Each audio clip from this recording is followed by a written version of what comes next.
Hello viewers, and welcome to the 24-25 sailing season, coming to you today live from St George Sailing Club.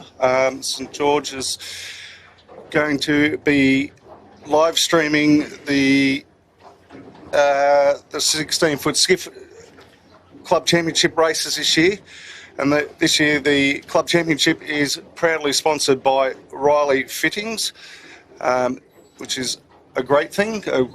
Great long history name down here at Georges River, and St George Sailing Club in particular. And to tell us a bit more about that, I've got a very special guest on board, being Jack Andrew, who is obviously part of the Riley family, and always good to have Jack on board. He's normally in the background messaging me that I'm saying the wrong things about what we're doing and where we're going. So welcome, Jack. Yeah, thanks, Jimmy. Absolute pleasure to be here today. And I'd like to, start by saying big thanks to Riley Fittings. Obviously a long time part of my life, but just recently the family decided to sell the business, and a great synergy was found in Saint Products, another Australian family-run business that has been around since 1946. It was great to see that the brand and the fittings continue. So. Yeah, it's great. Like, obviously our whole career racing each other, Jack. You were always sponsored by Riley Marine Fittings back then, which was good old Bill, who we sorely all miss, Grandpa. And today, Jack, the weather, it's a little bit all over the shop. Explain where we are and what the courses are, and a bit about the weather. I'm just looking down to the south, and a bit of a rain squall passing over that way, which is, what's that, Cronulla over there? That's down at Cronulla, yeah. So today the committee has us on a easterly course. Forecast was for east 12 to 14 knots, sort of dying later in the afternoon. A little bit of cloud cover around, which is causing a bit of variability in both direction and wind strength. And we're just in a bit of a right-hand phase at the moment, but we're basically on short course easterly, which is going to be 2 laps windward lewards, and 2 races today for heats 1 and 2. Tide is actually is flooding at the moment, running in, so it's going to be interesting to see how the competitors deal with that and how they choose which way to go to avoid the tide. And obviously, you being a local down here, Jack, we're going to be relying heavily on you to let a few secrets out of the bags for the mainly for the blokes from the other clubs, so feel free to get it wrong on purpose.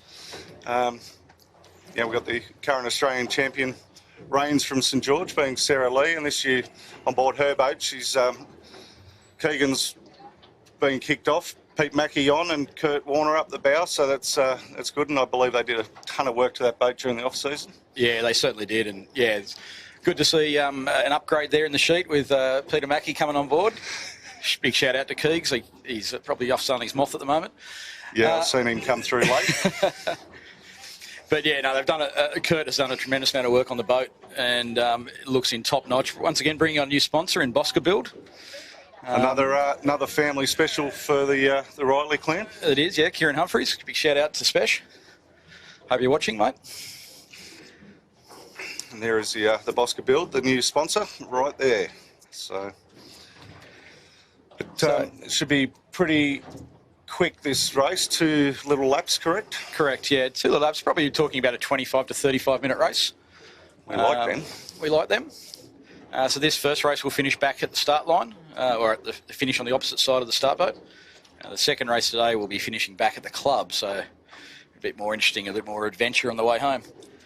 Yeah, and can they get it a bit wrong from here around the corner, back around the corner, back to the club? Is it possible trip up there, or? Yeah, look, it's a little bit of a soldier's course back to the club, but you can get caught up too high and under the lee of Pelican Point, Carter Island, and I think the centre of the river in the channel will be the way to go with the most tide. So we've got about 2 minutes 50 to our start here.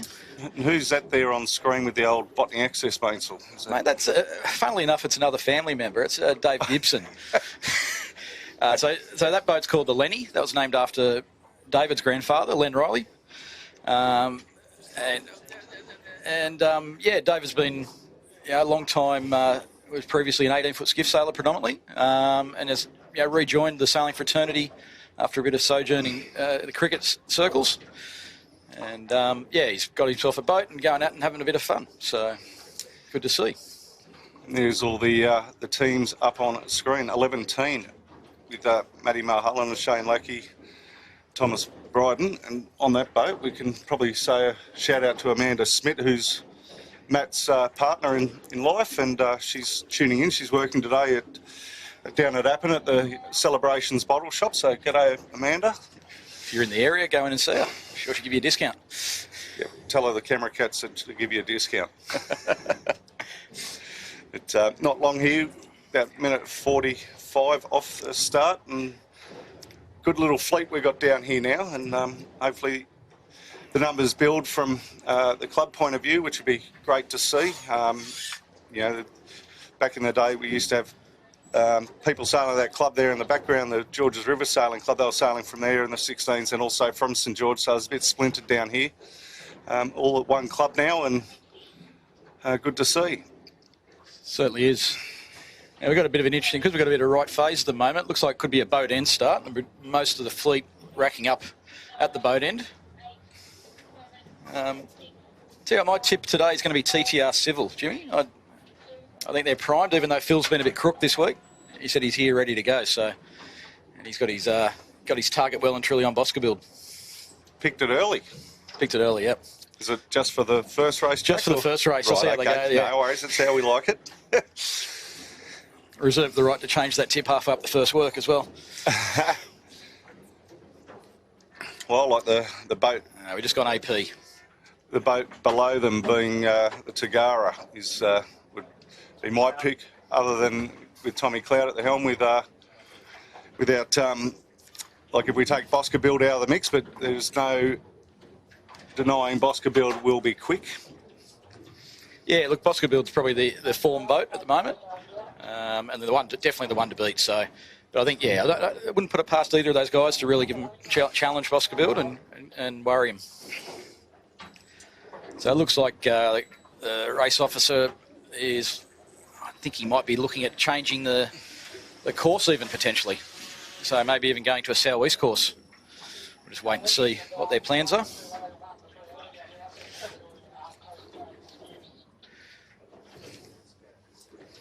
It's another one of your family members, your brother up there on the bow of the start boat that's on the radio that you can probably hear in the background. Yeah, the RO down here. That's right, yeah, my brother's the race officer. There's a few more down here, but we won't need to go through everyone. A shorter list to go through. Who isn't related to the Rileys from down here, isn't it? That's right. They're called the lucky ones. There's... So, what have we got there? That's the TTR boys? That's the TTR Civil, Phil Bauer. From a few of these boys used to sail at Lake Illawarra.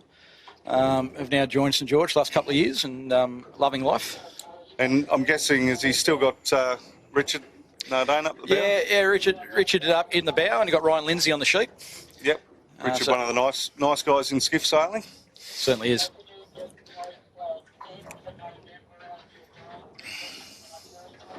So Ryan Lindsay on the sheet is actually the R in TTR. So that's his family business, TTR Civil. There you go. So the beach modifiers during the Nationals. Correct, yeah. Very good. That boat in the background, it's the Quadricon from Brisbane have come down. Yeah, from Darling Point Sailing Squadron. So we got Alan Mansfield was sailing an MG14 actually with his young bloke Beau, and decided Beau had turned 13, so it was about time he got him into a 16. So this is he started sailing the second half of last season, and this is his first full season in 16s. He's 14 now. But yeah, so Beau steering, Alan Mansfield on the sheet, and Barry Flanagan in the bow. Alan and Barry are both former locals who moved up to Queensland, so it's like a homecoming for them. And is this something we're going to see regularly, or are they just down for a bit of a tune-up and pick up some gear? And yeah, a bit of a tune-up, bit of practice against some different boats on different waters. Give Beau a bit of exposure to different types of sailing. I was speaking to the Floridan, Barry Flanagan, and he's quietly confident today. He said they're happy for a sort of mid-fleet result, but more often the main thing he's looking for is he reckons he can beat the Tagara. He's got his target set on Sam Monkhouse on the Tagara. Jeez. So he's Going long straight away. So, but looking at the size of that young bow, I think his weather conditions definitely playing into. He'd be the only skipper lighter than Sarah Lee in the fleet, I'd say. Absolutely. Yeah, it's be good down here today. I'm just certainly once again a good backstory there. Alan Mansfield, his father Barry Mansfield is a former life member. Well, the late Barry Mansfield, life member of St George Sailing Club and former Commodore as well. So yeah, it's good to see these families staying connected with the club. Yeah, it's one good thing with it's a bit like the Belmont Club, really, isn't it, Jack? The river clubs down here have got a long and deep history, and don't have to have that if you want to go get yourself a skiff and come join the club. Everyone's going to jump in and help you out and make you feel very much so part of the family. And if you play your cards right, you can marry into the family probably. That used to happen back in the day, not so much nowadays. It's good to spread out the gene pool a little bit more. Yep. Now, a boat that's not here on the line today, the Tribeca, had a bit of a issue with a few things. And what's the latest updates? Have you spoken to Junior? Yeah, so Tribeca, James Turner's boat, doing a bit of remedial work on it at the moment. He might have left it a little bit late for the start of the season, but they should be on the water in the next couple of weeks, hopefully. But yeah, they're roaring to go as well because hopefully the works they do on the boat should make it a nice, quick boat again. There's the new Vice Commodore sitting there in the middle, Shane Lackey. Yes, the male model from the Shire. The male model from the Shire. There you go. You learn something new every day. Was that when Gilzo moved out of the Shire? When Gilzo moved out, when Wilco moved to Belmont, we had to find a replacement, and Shane Lackey was it. Shane won. There you go.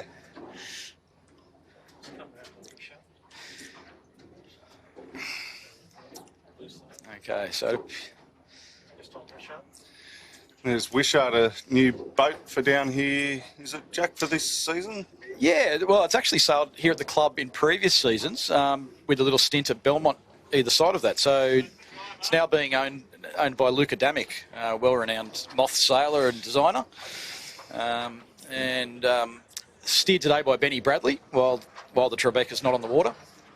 But normally Emma Rankin is going to be steering the boat, but I believe she's in Noumea at the moment. So Benny's seen on her social she was travelling somewhere to somewhere to somewhere. Well, that's right. I don't think Emma does a lot of sailing, and as people always say to me, "Do you ever work?" And it's a running joke I have with Emma to see who can do the least amount of work. Emma's very good. She steers one of the 18s and she does. Well and truly holds her own there, which is great to see. Fingers crossed she's back on the 18s as well this year. I think that's the intention. Also the Hobie 16 world champion, or F16 Cat world champion. So over in Lake Como earlier this year. So quite a good little sailor. It would be a tight battle between you two then, Jack, if that's the case of who does more sailing and less work. So just give you an update on the where we're currently situated as far as getting the race underway. The race committee have currently flown the abandonment flag, so it looks like they're abandoning the other classes potentially. And the breeze has shifted right round to the southeast and even a little bit more south in it. So we could be picking up stumps here and moving to a different course location. Remains to be seen, but so apologise for the delay. And there's a complete new team on screen on board Noakes. Tommy Dawson, Bryce Edwards and Jerome Watts. So Tommy Dawson's has sailed on the Noakes quite a bit with Peter Mackey in previous seasons, and with Peter jumping onto the Bosca build, Bryce has stepped on in the sheet. And so that should be a good team going forward as well. And tell me, does Pete Mackey still own the boat or sold it or in the midst of selling it? I believe he still owns it, but don't hold me to that. And is the other Noakes going to make an appearance with young Rhino? Or Yeah, potentially. So Ryan's over in Barcelona at the moment on the Scallywag, doing a lot of maxi boat sailing on the 100. There was a rumour going around that the Lee Napton might be coming out of a bit of retirement and doing the odd race on the Noakes Blue. does Lee know about this yet? He may not, but Does now. we'll work on it. So, but potentially, obviously Lee has work commitments that might preclude that from happening. But if he does, it'd be great to see.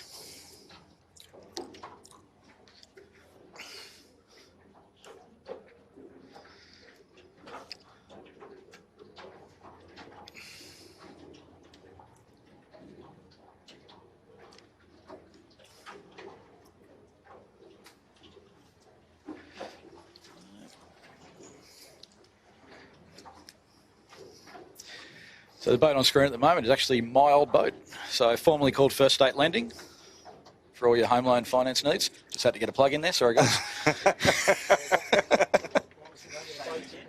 So First State Lending is now called, new sponsors come on board. So Bocamp Metal Workers. So the boat's had a bit of a paint job from the looks of things. Look, a bit of metal grey, so looks good. So Sam Featherston, once again, another guy that came up from the Illawarra Yacht Club and to sail at St George. So he's going to be looking to get some improvement this year. We are on the move with the start boat. We're heading over to Dulles Point virtually, aren't we? Yeah. So I'm local now. I know all the bits and pieces. So it'll be interesting to see how far Eddie does decide to put this start line. One of the beauties of sailing on a river is we are constrained geographically. And so, it could end up being either right out in the bay or just a really short work.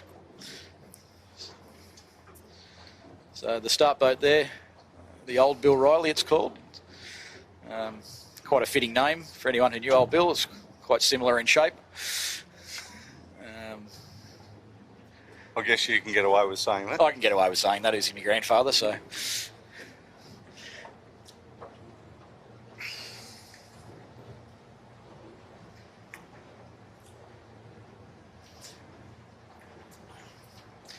Well, we've got a bit of a quiet patch. There was actually a bit of announcement this morning, Jimmy. I understand that you were given the honour of becoming a life member of Manly 16-foot skiff sailing club. Yeah, Jack. It's Congratulations. Long and short, thanks, mate. It was still daunting on me. It's really tough one to take in. Well, it's not a tough one to take in. It's just the honour of in the stead of the guys that are there and what they've done. And it wasn't until this morning when Craig Nichols was reading out what I'd done and cumulative of 39 years of volunteering in different roles is sort of took me back a bit, and got my life members pin off Michael McMahon, who's someone that is probably the highest life member that you could probably hold, and as people may or may not be aware, Michael McMahon was awarded an OAM for his services to sailing, amongst other things.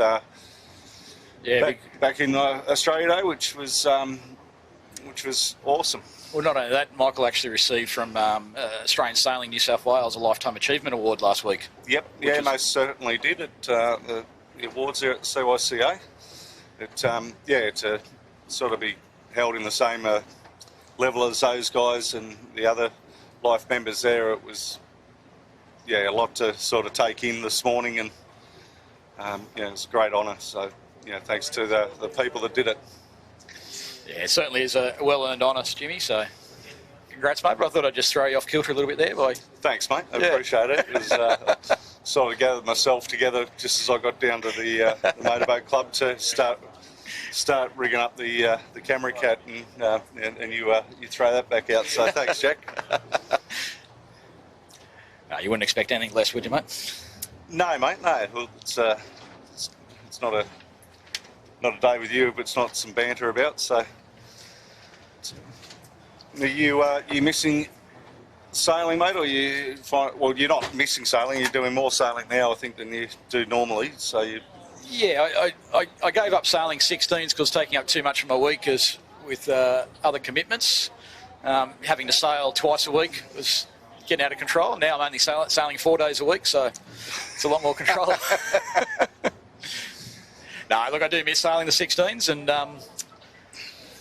the thing about it is they've got to such a high level now. I think the level of commitment you need to win at this level is, there's so many good sailors involved now, and I think whatever you do, you should be doing it at the highest level possible. So, unfortunately, with getting a bit older and being in a slightly better paddock than I used to be, I probably don't think I'm well suited to the back of a 16 anymore. My lack of wanting to do anything hard means I'm not suited to the front either. So, so you found your niche. Found my niche, yeah.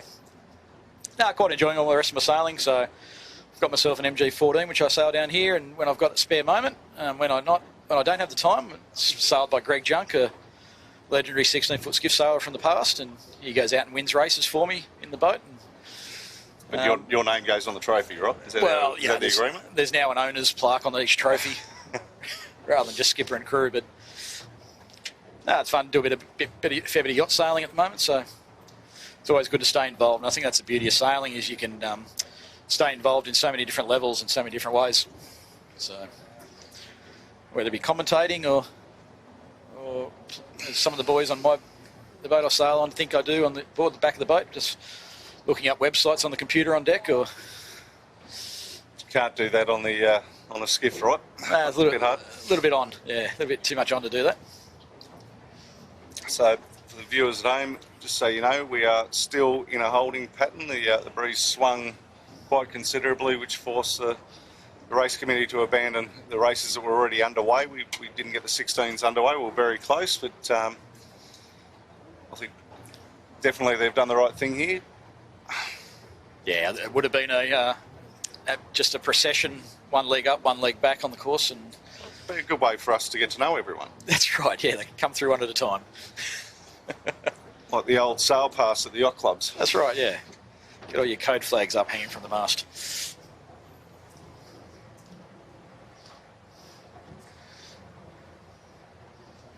It will be interesting to see what the committee does now as far as start order of the fleets. Hopefully for the viewers at home, they start the 16s first and get us underway.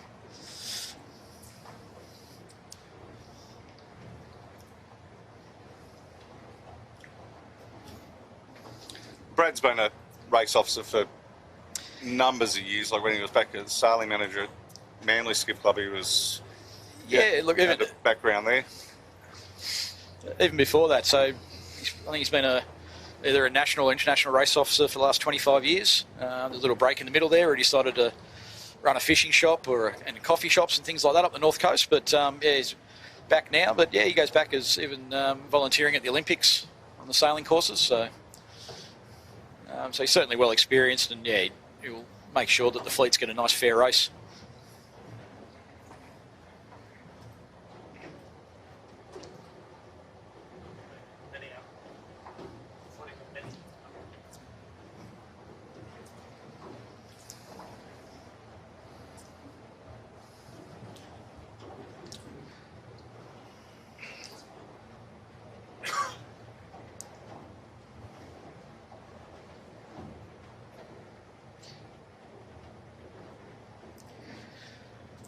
I've actually just tried to inquire with the start boat as to what start order they're going to be looking at now.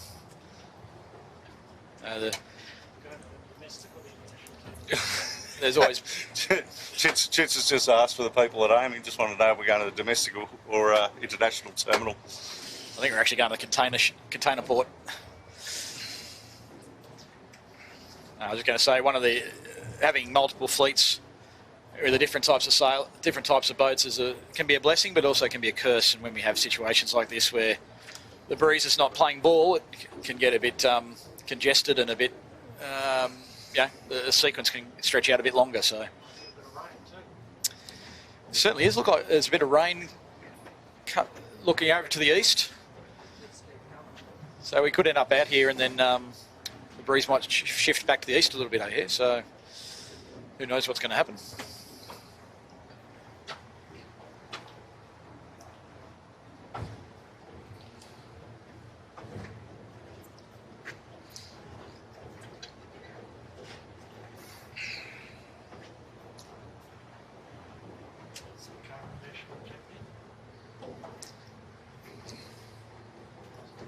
So on screen there we've got Bosca build. So we've got Sarah Lee, Peter Mackey and Kurt Warner.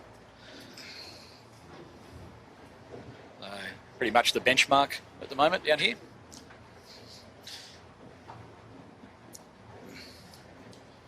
It might be very much so the benchmark across the whole class. Across the club, yeah. Well, look, if you had to ask me to pick a national champion right now, I think it'd be very hard pressed to go past the Bosca build guys. And girl, of course. Team. Wrap it up. Yeah. Wrap it up into one. They're a team.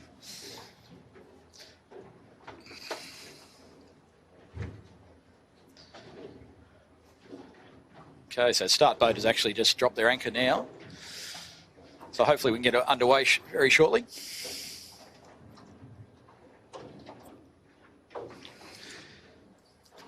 So effectively it looks like the top mark might be in quite a similar sort of position as it was originally. We just swung the start line around to the north effectively.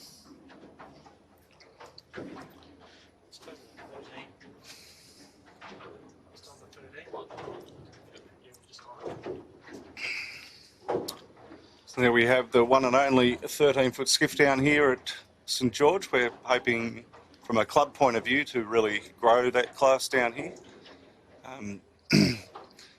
But they're currently, I guess, combined, Jack, with another class just to get them around the course. Yeah, obviously we want to provide some good racing for them and good practice for when they go to the inter-club events.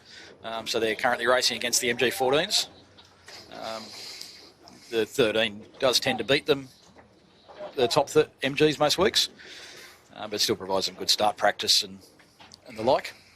But yeah, it's a great class to get involved with, and such a great feeder class for the 16s. I think you look at the majority of the 16s across the state and across the country that are at the top end of the fleet. Most of the crews have come through the 13s at some stage. So they're great. Yep, well, great. Most certainly my skipper did back in the day James Doran came through the 13 program into the 16s and then put on too much weight, so moved on to the 18s. Yeah, it was a pretty seamless transition for Doz, wasn't it? Yeah. So, yeah, no, it was. It was a very good transition. It's how me and Robbie got to know the whole fleet, just walking around apologising to everyone after Doz bouncing off everyone. But yes. yeah, the 13-foot skiff, definitely, if anyone's at home watching, thinking about getting into it and how do you get into it, just contact Graham at the either St George or Manly Club, and he will make it happen quicker than you can blink an eye to get you into a 13-foot skiff. So, yeah, as I said, we definitely want to build that class up down here. It's a proven... Yeah, it's been a proven record at Manly, and this year at Manly, they're almost rivaling the skiff numbers with how many 13s we got coming through, so that's excellent to see. Certainly is.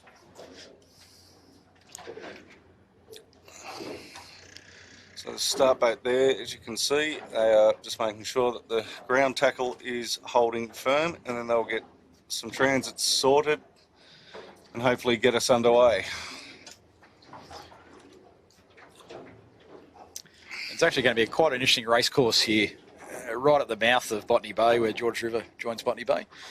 The tide's flooding. It's with such a large expanse of water going into a narrow river, there's a lot of different ways you can go, and the tide does tend to bend around the bay a fair bit, and picking the right time or the right course is going to be critical in this sort of location.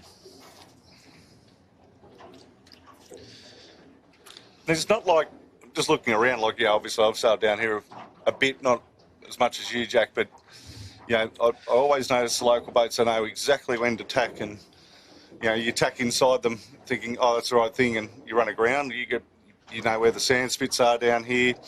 But there's not, like a lot of it, there's nothing you can take a transit off. So how is it that you guys figure that out, or you just Look, a lot of India? It's growing up sailing here, you do get to learn a bit. Unfortunately, the sand does move around a fair bit.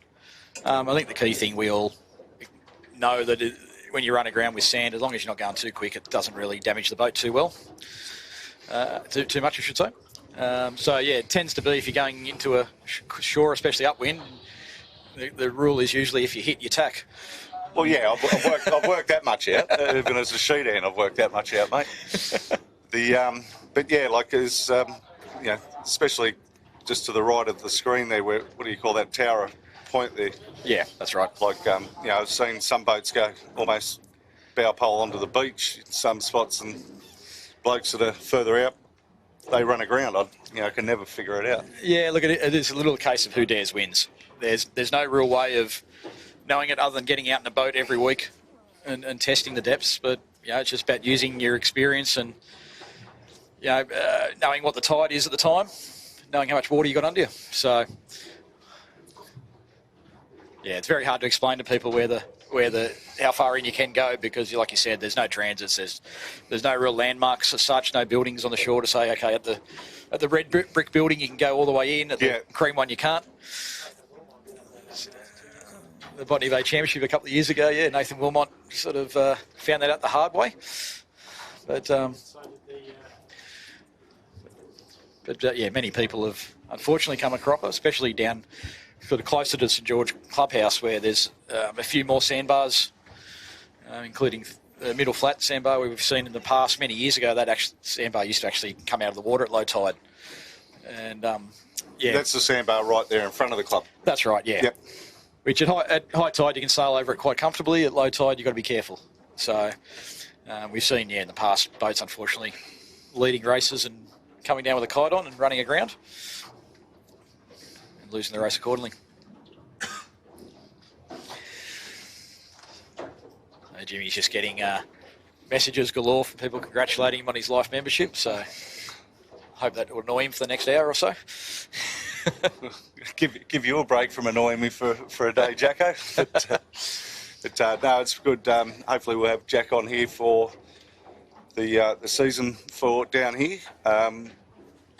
Very handy to have a bit of local knowledge on board. I don't know about knowledge, but local, yeah. You've got more knowledge than me down here, mate. They'll give you that. It's during the Nationals, we're getting told, even when we had Greg Junk on board, that the info was saying it's wrong, and I'm like, well, I'm sort of going, well, Greg Junk to me is the guy I looked up to when I was got into this class, and he was definitely one of the A teams back in the day. Yeah, he certainly was, and he still could cut it with pretty much 95% of the fleet, I believe, in the 16s. He's an amazing sailor for a bloke in his 60s to still be as fit and competitive as he is. And that's why I trust him to just take my boat whenever he wants. So, why wouldn't you? Yeah, exactly. Not on camera, but a big shout out to Paul Riley, sailing his 11-metre one design back to Botany Bay Yacht Club, going past us at the moment. So I told him I'd give him a shout out on the live stream, so there it is, box ticked. Yeah, he's got to sit there and watch it all the way through to figure out when it was said. Yeah, exactly.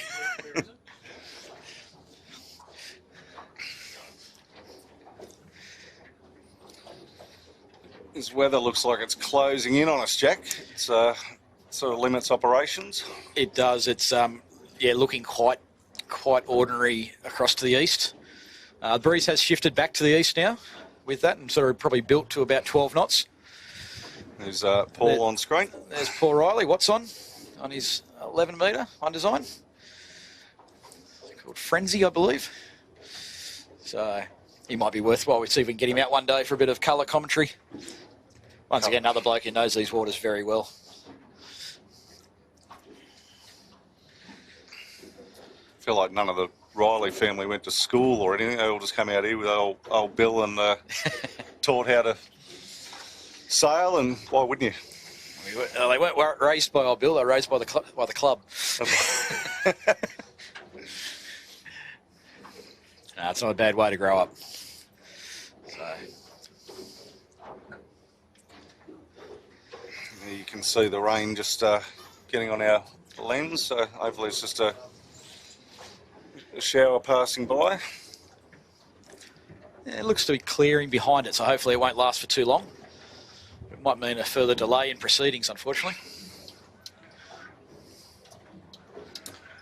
Not the way I think the club planned for this first live stream of the club championships to get underway for the Riley Fittings Club Championship down here at St George Sailing Club. No, look, not ideal. But look, when you got nature as one of your key ingredients, you got to make do, don't you? Yeah, well, yeah, nature is the only real ingredient in this sport, isn't it? That's right. Have you been catching much of the Youth Cup? And I thought it was tremendous, the youth they see. I thought it was more exciting to watch than the actual main the 75s, having the fleet racing with anything could happen at any stage. I thought it was, yeah, sensational. So, congratulations. I think it was Luna Rossa Prada Pirelli who got the youth championship. yeah, and well, you can say it wrong because the commentators from the AC were getting it wrong. They were calling him the Red Bull at one stage, so you can call it whatever you like. It's not an easy job. No, it's not. Everyone's very critical of you.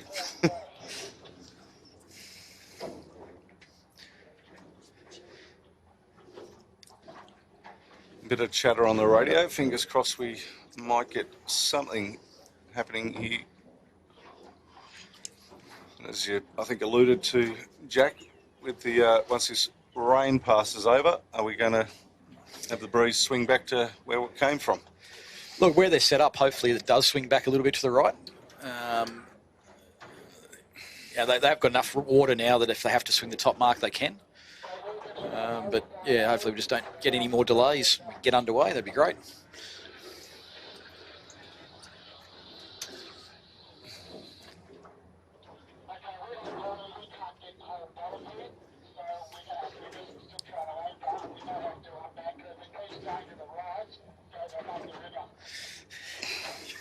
So just over the radio, we just heard from the race committee that having a bit of trouble holding anchor with the tide the way it is, with the current location. A lot of silty riverbed where they are. So if it does go back to the right, we might end up back in the river further down towards St George Club. So no doubt thrilling viewing so far. Thank you. Finally got that out. Burn peas out before the end of the before we get underway.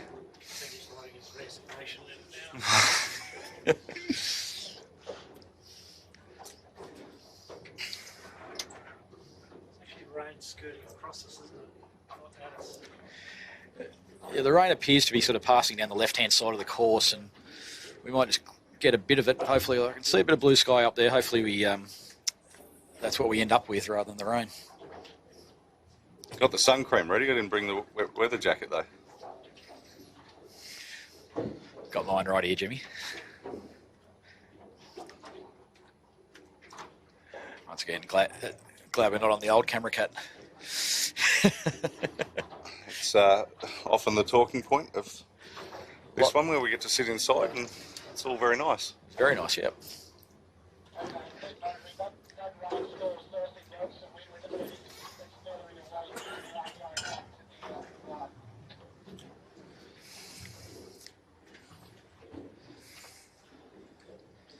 So still under postponement at the moment, unfortunately.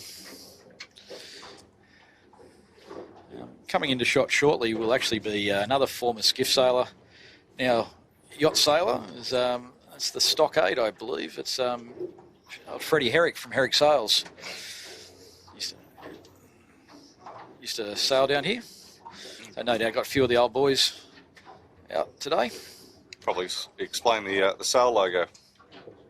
It looks like Fred in the white hat, actually. Yep. There he is. Yep. Giving us a wave. That's Wayne. Looks like Wayne Pascoe on the tiller. Actually, our club historian does a great job on the St George History Facebook page. it's amazing what you can learn from that. Or if you want to fill in a half a day of looking at old photos and reading the history of the club, really encourage everyone to go and check it out.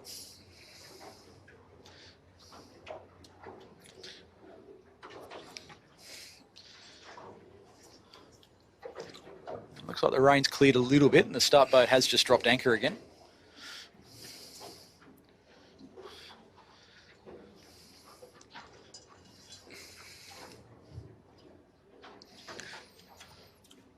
Do your predictions change now that we've moved out here, Jacko? Look, I think out here it's going to be a little bit tougher for TTR. They probably don't have quite as much local knowledge as the likes of Tagara and definitely Boscabill. But look, on their day, they are quick enough to beat anyone, so I'll stick with them. Just be careful on those steps.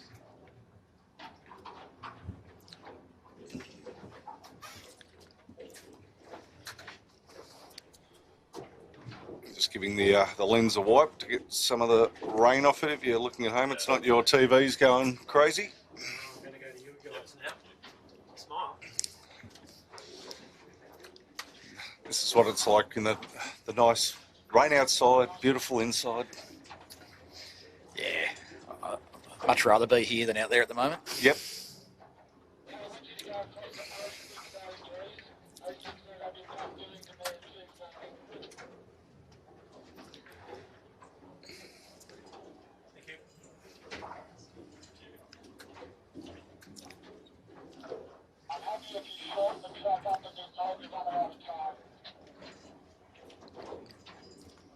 Here's one of the international moths. Who's that one with the Artemis on the side of him? That'd be Greg Kennedy. Greg actually sailed 16s for many years. Used to sail with the late Jamie Roberts at times, and I believe also might have sailed with Peter Mackey actually one year or two when the Brighton sponsorship first really kicked in back then.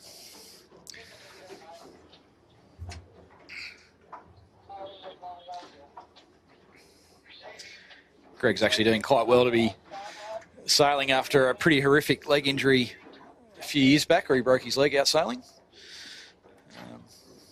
But yeah, it's good to see him back out sailing.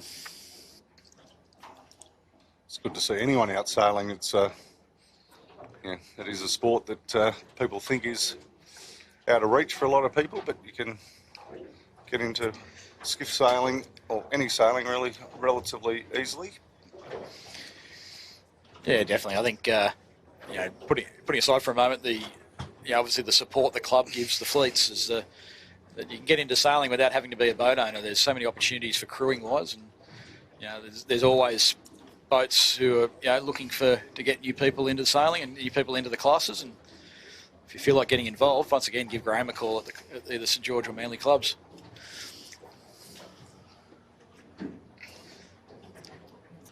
Or better still, I'll give you a minute to go get a pen and a bit of paper, and I'll give you his email address. I won't give you his mobile number.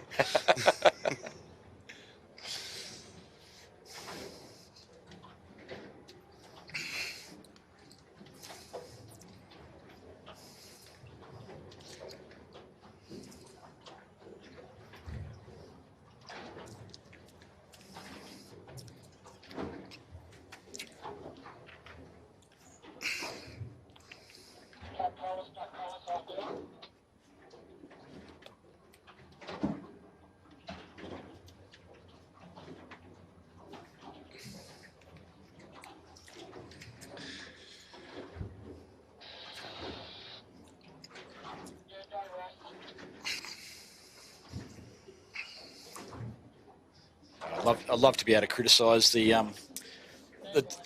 race officer here for his delays, but being my brother, it's a little bit tough. But Well, you can be twice as critical then. oh, I can, but No, it doesn't matter what club you go to, Jack. As you know, it's an absolutely thankless job.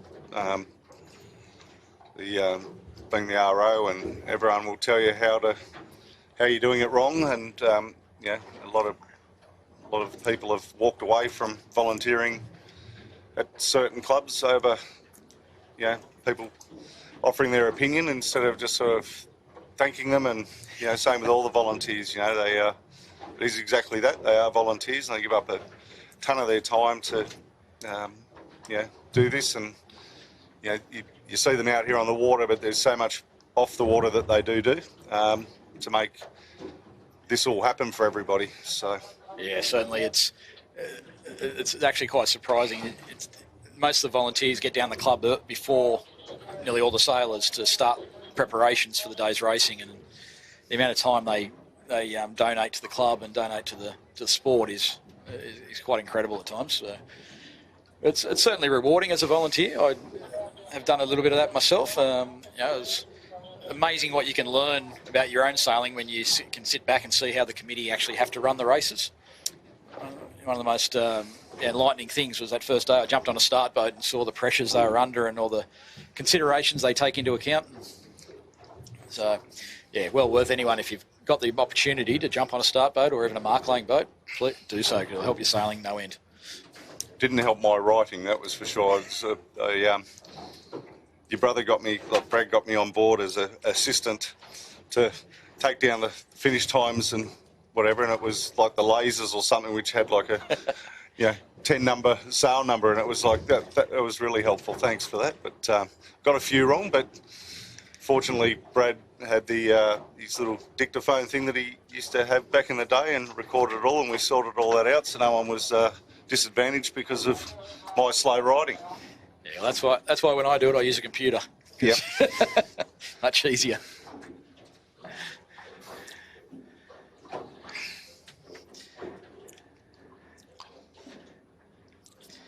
No, it's good being being involved with the race management, because, like you said, Jimmy, you're never short of feedback.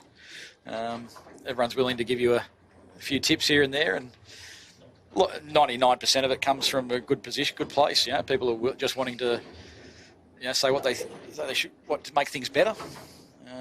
They're not being critical, but yeah. Once again, you can always learn from the feedback that's given, even if it is, let's say, a little bit less than constructive.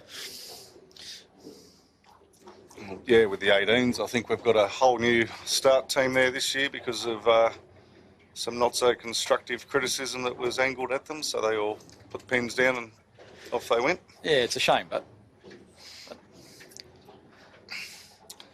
So, Jack, explain to us with the flags on the boat. You obviously got the postponement, you got the abandonment up. What happens next?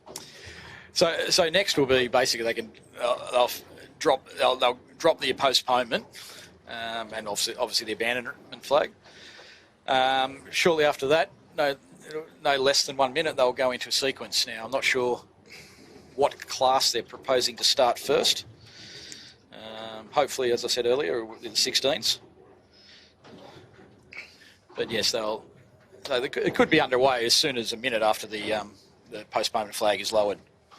So we're into sequence anyway, a minute after the postponement flag's lowered. At the moment, the breeze is just shifting around so much that it's very hard for them to get a line set, and let alone a whole course.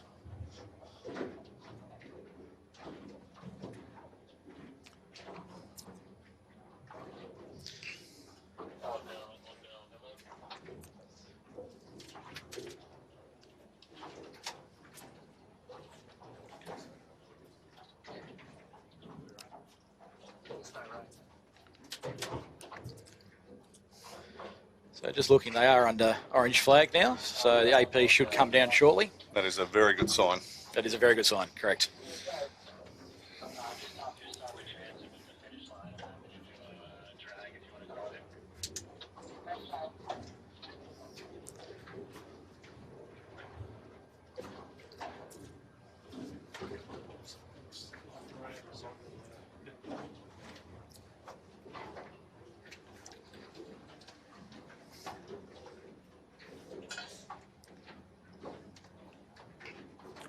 So, looking where they got the start line set up at the moment, unfortunately, looks like it could be another boat end start. Be my tip early.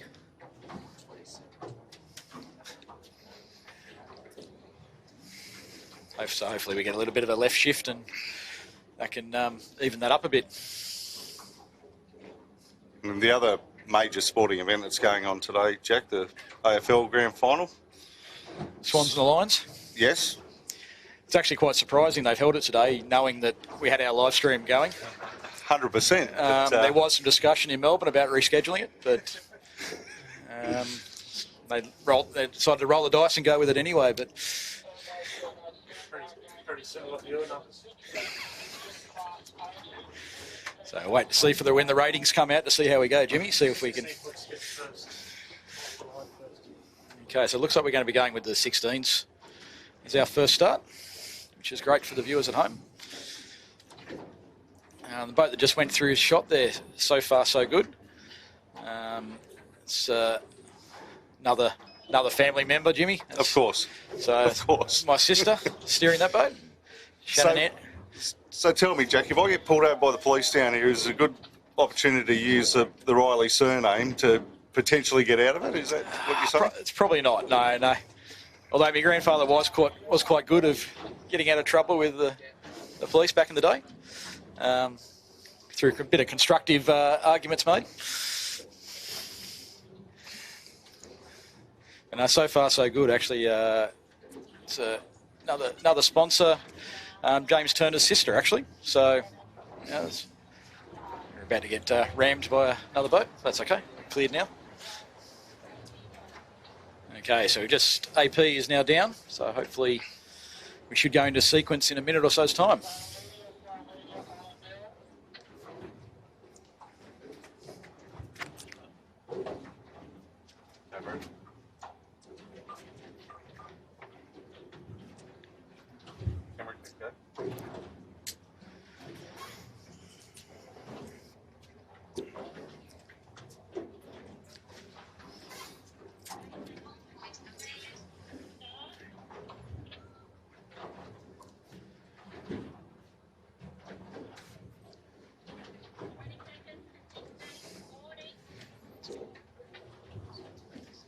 Quite interesting. They still have code flag N being displayed.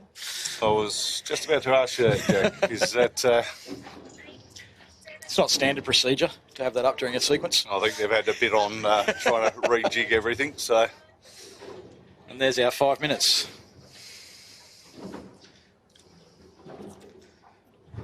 So with them dragging them this far out in the bay, Jack, they're still going to finish that second race potentially down in front of the club?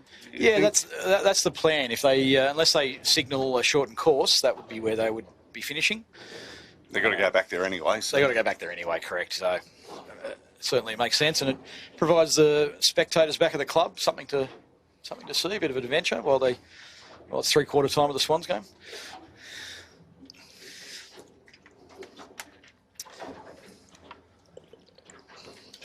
Okay, so we actually look like we have got a little bit of left in the breeze right now, so hopefully this is a nice fair line and we should see a good little race up here.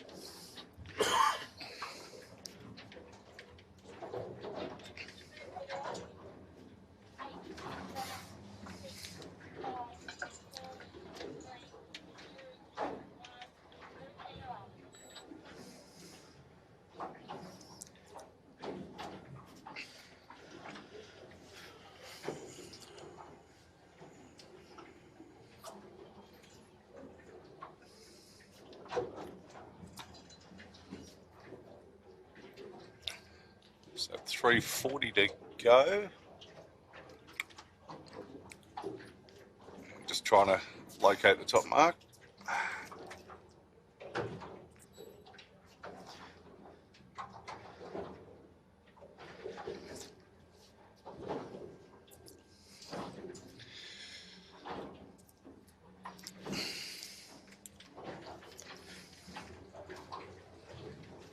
It's obviously still a little bit early in the sequence, but a few boats racking up a little bit different to normal, so it's going to be interesting to see how they line up. A lot of boats seem to be hugging the pin. Sort of makes sense in some ways for the tide. You do get a little bit of tide sort of skirting around from Brighton around to Ramsgate and lifting up over Taylor Bar, which is just to the left of the pin end.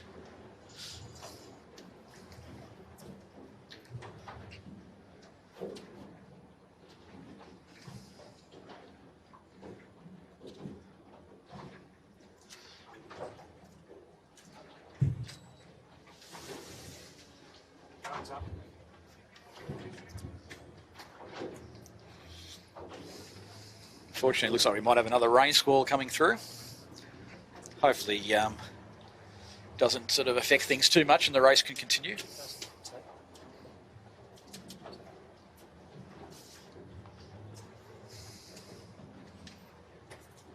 Some very relaxed looking crews here with just on 2 minutes to go, Jack.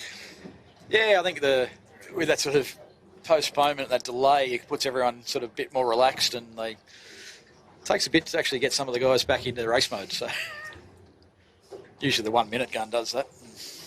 It's one of very there's a look from the pin.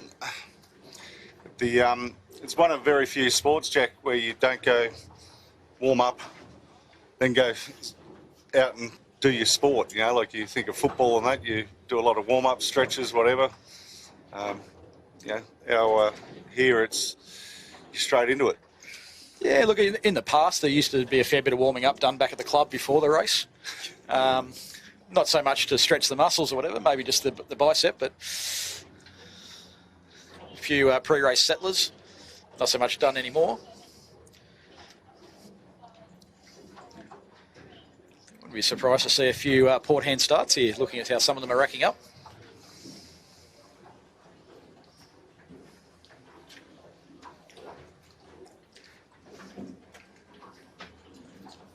I think there's a few that have been caught out by this little shift in the breeze to the left at the moment. Yeah, certainly with that tide pushing it off the line, some of them may struggle on starboard. We're looking at Wishart there. They look like they'd struggle to almost cross the line. Yeah. Could be a case of when the gun goes, everyone tacks.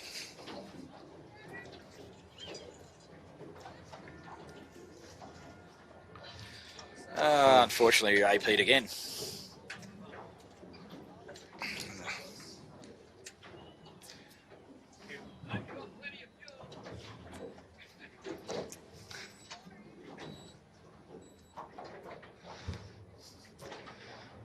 So just stop the... Just having a look off the start there, even though it was AP'd, Noakes looked quite good off the line.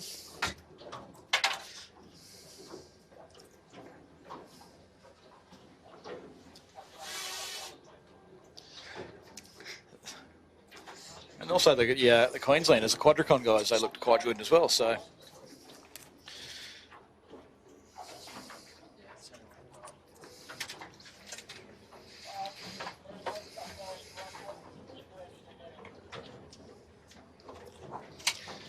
At least it makes the guys from Queensland's trip down worthwhile. they're certainly plenty of sailing in. getting their money's worth. Yeah.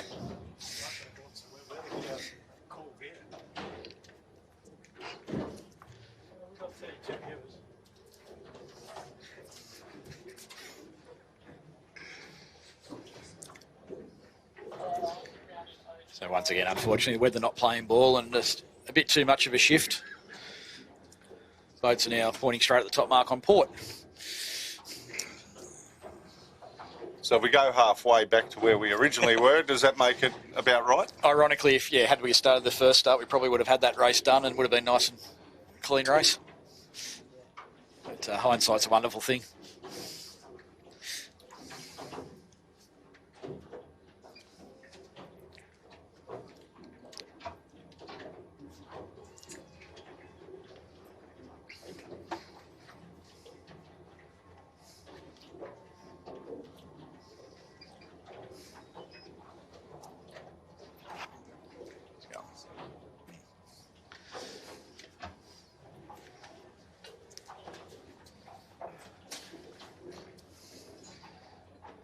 There's the so far so good. Shannon, Natalia and Dan. This is their second season. Second season, yeah. Looking at that boom that's on board, dare say that might have been an old Clint boat from back in the day. Would I be right in thinking that? I'm not sure of I think so, but the boat when she bought it was the Knighton Group from Belmont, which Tom Burton was sailing a couple of years back. So once again, from the support of the club, it's allowed Shannon to get back into the class. I think the last time she'd sailed at 16 regularly before that was when we were four-handed back in the early 80s. Oh, so, not that long ago. Not that long ago, no. It's great to see her back, and she's loving it.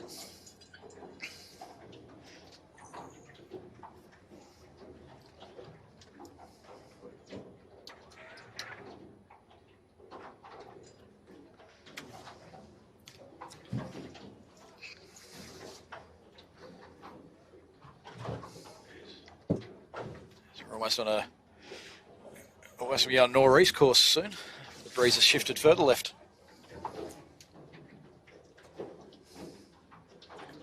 Round and round it goes.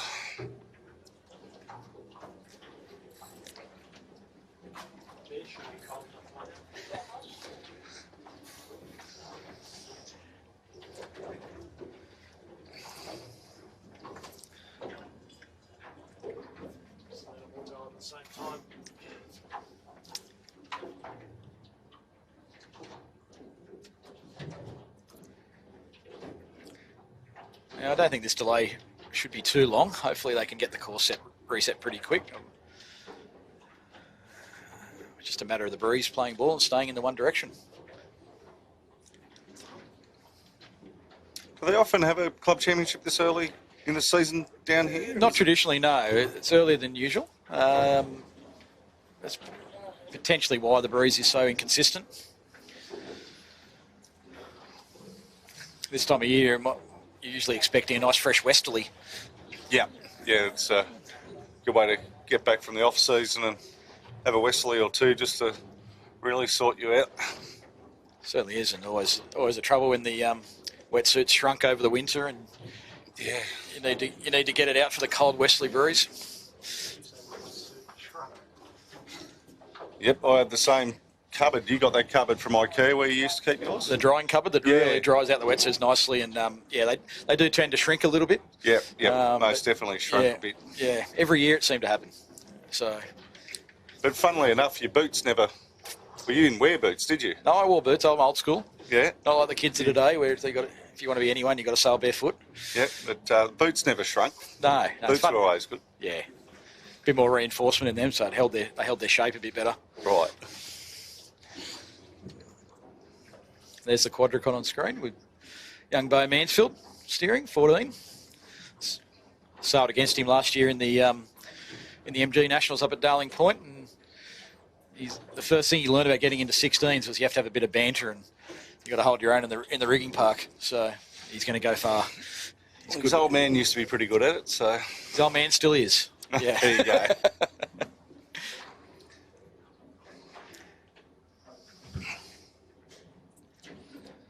The Nationals this year will be up at Harvey Bay. Harvey Bay, yeah.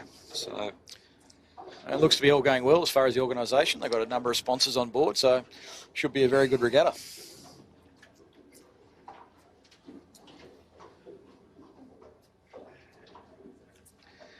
Looks like our sailing manager alongside the start boat giving some advice. Always helpful.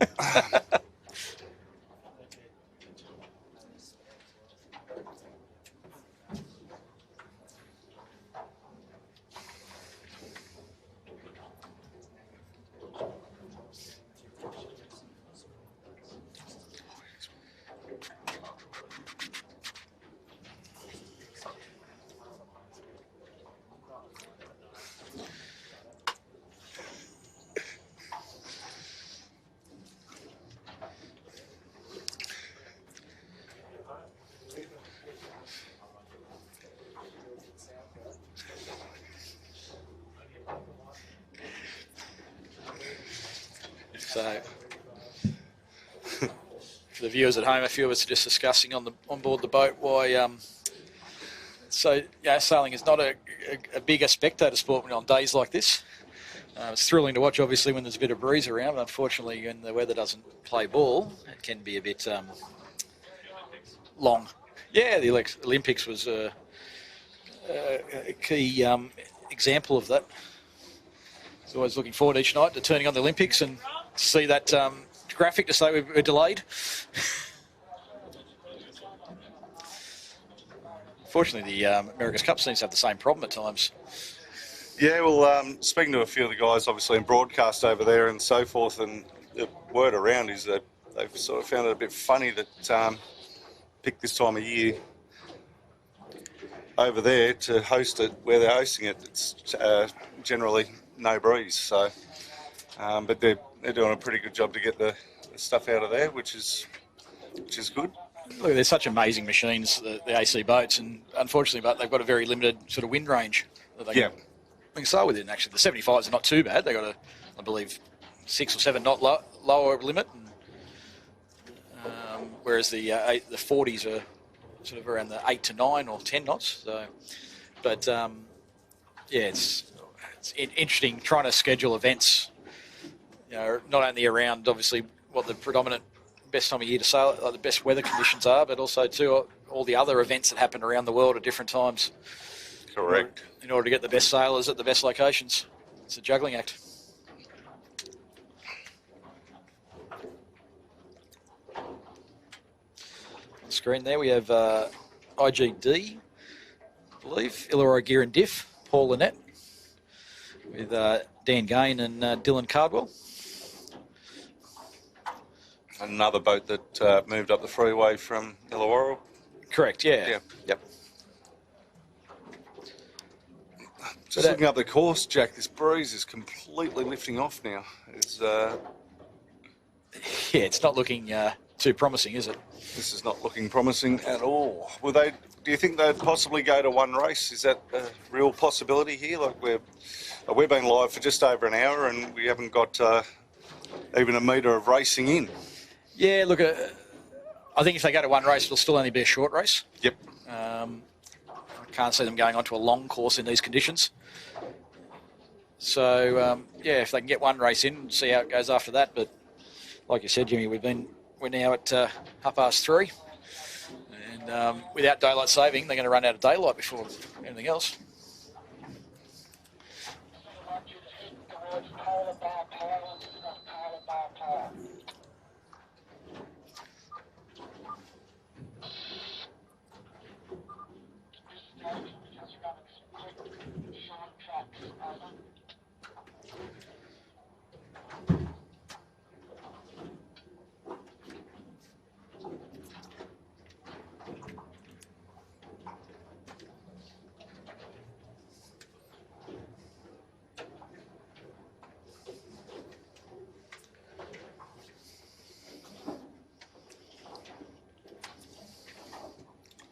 So again, for the viewers, if you are just tuning in, we have been under that red and white coloured flag for not almost an hour now, which is the post-payment flag. The breeze is not playing ball with the Riley Fittings Club Championship here at St George Sailing Club today. So we're just tuning into the start boat. They're trying very, very hard to get this underway.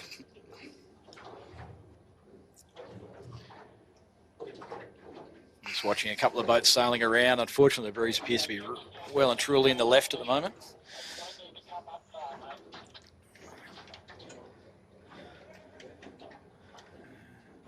If it stays in that sort of position, it's going to be very tough for them to get a course in because of the proximity to Taylor Bar.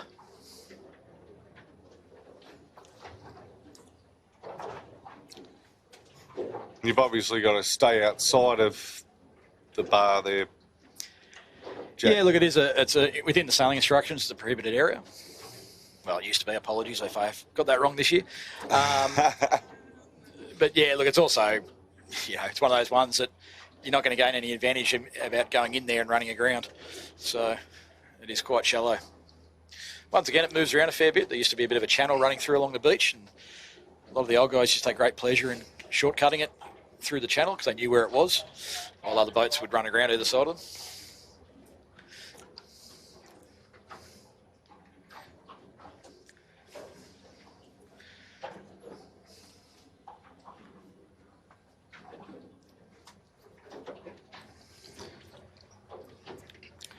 Just streaming in the pin mark, which is probably a half decent good sign.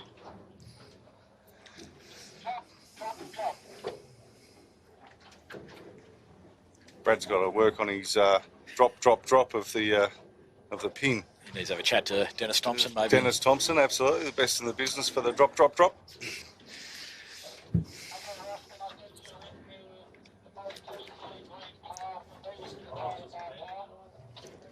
So we're looking like the top mark may even be just up past the end of Taylor Bar Pile, which is going to be a very short work.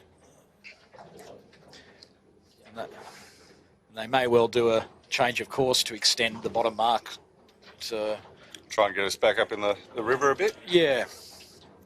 And then the breeze will go breeze back will change to the right. Again. Yeah, that's right. We all know how this one works, Jack. Played this game before.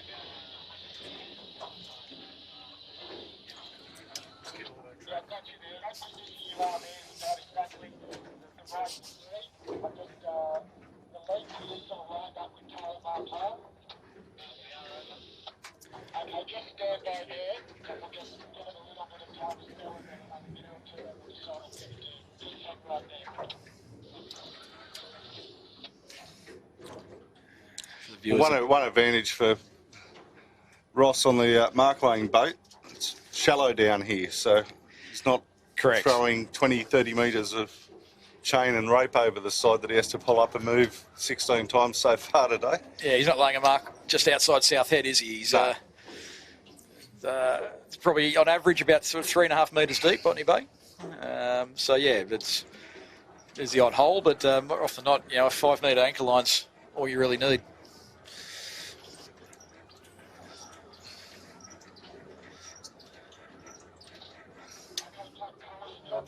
Another one of our life members, Ross Bull, that is laying the course. So.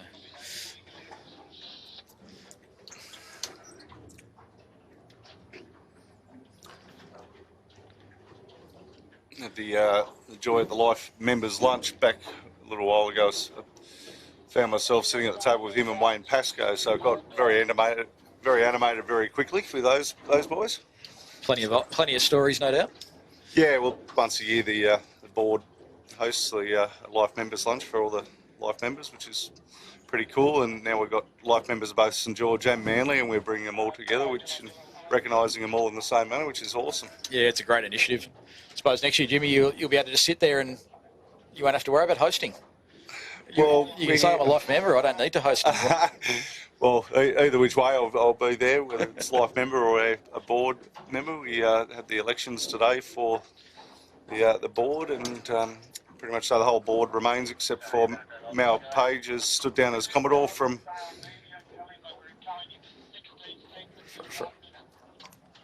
Yeah, Mal's still down as Commodore, replaced by... I've just had a mental blank, apologies. Michael Childs, that's right. Michael Childs has stepped up to the new Commodore, and our newest board member to join the board is James Fernandez, I think is his surname. Lovely guy. He's been our Vice Commodore at Manly for a couple of years, and he's really taken to the job. He's really good. The sales on the Sutec up there at Manly. It's great to see the young blokes coming through and actually stepping up and getting involved and being involved with the running of the club that's been so supportive of them in their sailing. So it's good to see.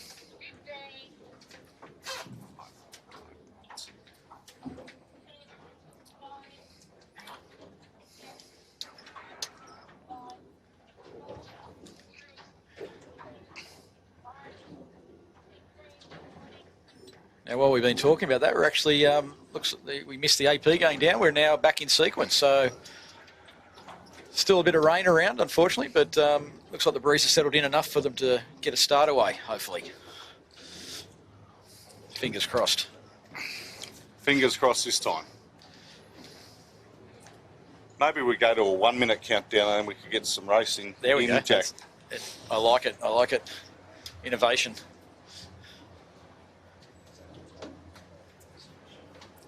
Yes.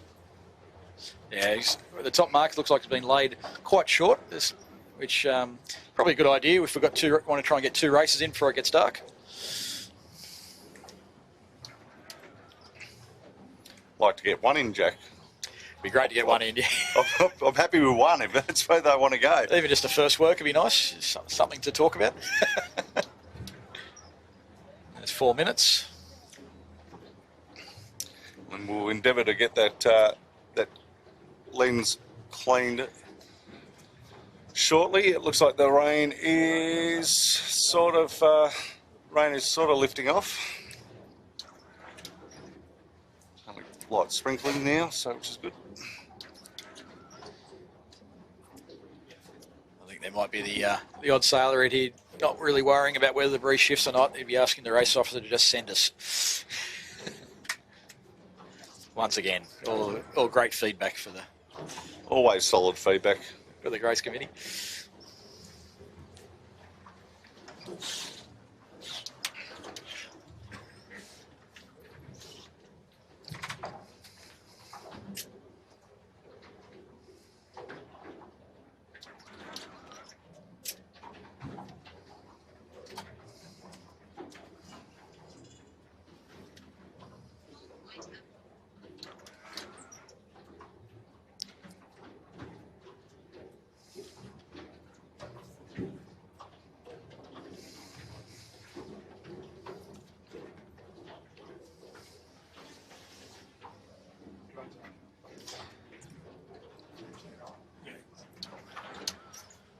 Okay, looking early. Once again, we've got Bosco Build sort of lining up at the pin end.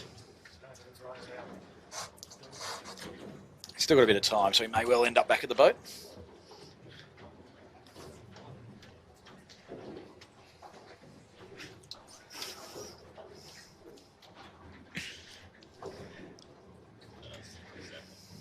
So one thing, Jimmy, down here on George River and Botany Bay, we don't have as much traffic as you normally get on the harbour.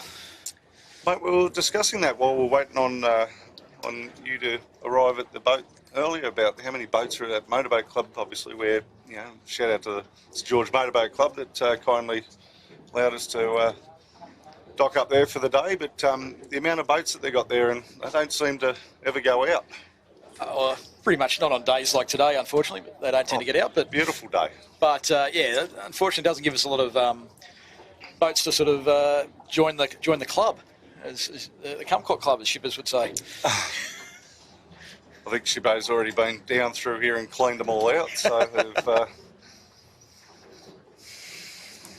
Shippo's is still overseas and will be joining us back for the 18s for this year, which is great.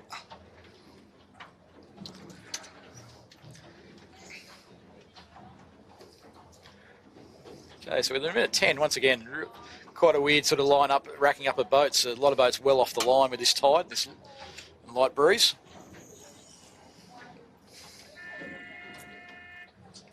And we're talking at the beginning of the week, we were hoping for the nor'east, the infamous nor'east tide, with the tide down here that has sunk many a good people. Unfortunately, we got the complete opposite.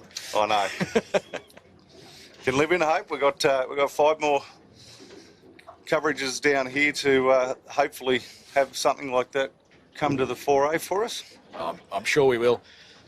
So we've just under 25 seconds to go. It looks like Witchard is probably the best positioned as far as, although they are sailing away from the line with the tide now.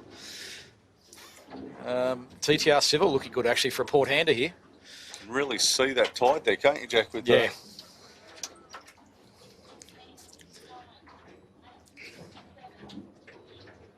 So don't be over. And we've got a clear start. Clear start. So good stuff. The Lenny wins the start. With Greg Patterson steering for Dave Gibbo on sheet. TTR Civil was the as far as the top end of the fleet, probably the best start there.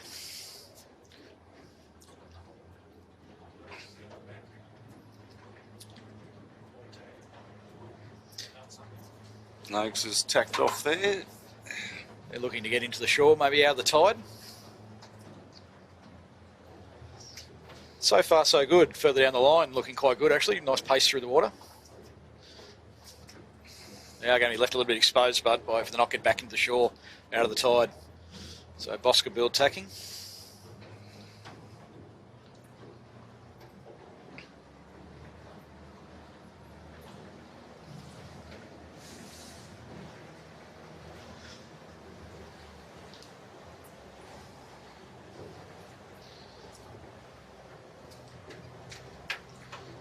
See TTR just lifting up nicely there a second ago. We can see a bit more, maybe left shift.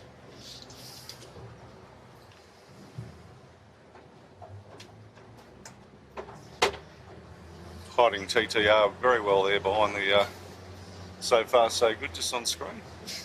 You were only doing that because they were my tip, weren't they, Jimmy? Yeah.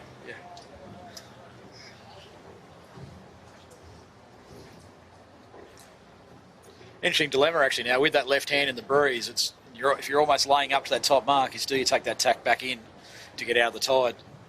CTR obviously have just done that. And they just appear to be going backwards at a rate of knots once they do. Right at the back of the pack there is a Illawarra Gear and Diff, which they're watching this back. Just a little bit of input is probably ease a ton of vang off. Quite close that leach, yeah. And don't, in this lighter breeze, don't be wailing on the main sheet so hard. Try and let that thing breathe. Back here to the lead pack, and Wishart is putting on a pretty good set of heels here. Jimmy, I think the boats out to the left now, the Noakes and the Tagara, are actually made real big gains. Yeah. They got a bit of a left-hand shift, but also a little bit less tide where they are. They are on screen.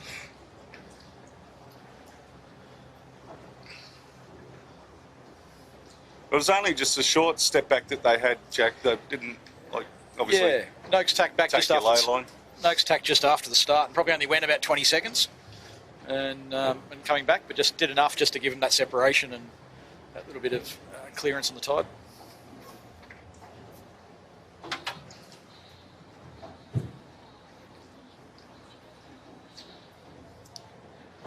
From the looks of things, all things being equal, I'd say they'll be our leader at the top mark.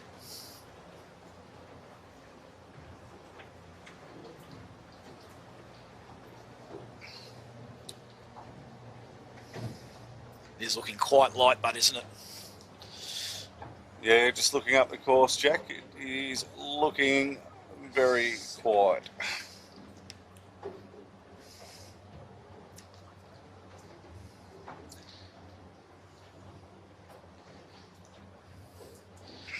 Always found these days harder to sail than the heavy days. I don't know why. I don't really fold up in a spinnaker bag very well. No, look, these days were never my favourites either, but a lot of it, I think, comes down to keeping your composure. You know, there's so many snakes and ladders in these sort of days that I think if you lose your concentration, you can fall back at a rate of knots.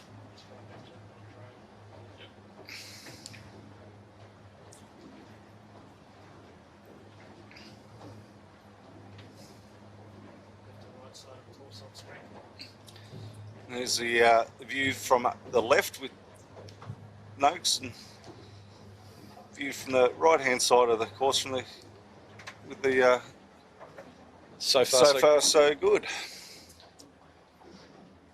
Although I think when Shannon tacks, it may not be so far so good.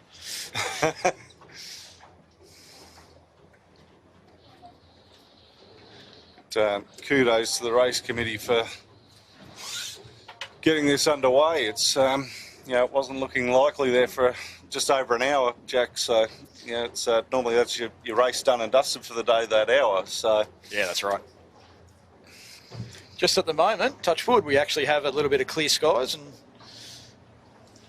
reasonable sailing conditions. If not a bit more breeze, would be helpful. We do have one spectator boat out here today. Yes. Be another relative of yours. Be my father and my mother out watching. Who I ran into on Tuesday when I bought the boat down. So it's good to run into them.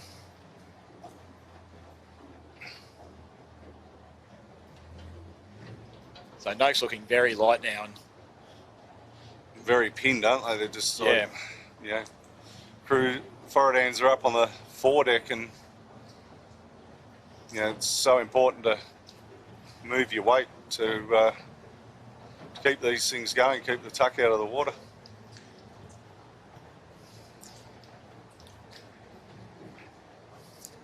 I'll tell you what, I'm glad they didn't put the top mark any further up, because with this breeze dying off, I don't think they would have got around the whole course. So No, well, looking just past, out the front of the camera cat check, it looks like sub 3 knots there.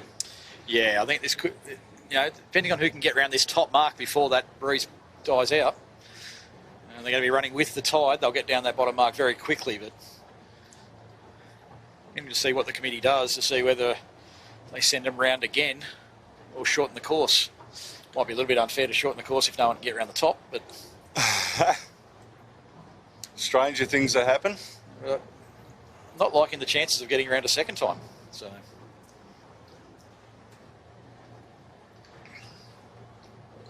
You can just see how little breeze there is there on screen, Jack. Like they're not exactly a big crew, and they're all in. no, that's right. There's the chasing pack.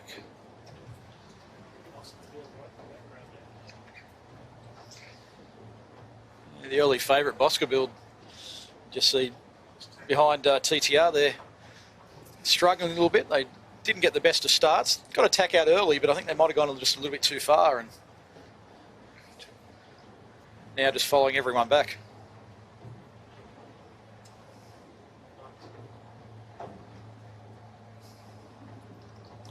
There's notes on screen, just looking at them. Just days like this, you'd sooner stay on the couch. So not far off the top mark here now, which is great, but great for us, but not so much for some of these guys. I reckon they've got about a minute left of breeze before it does die out completely.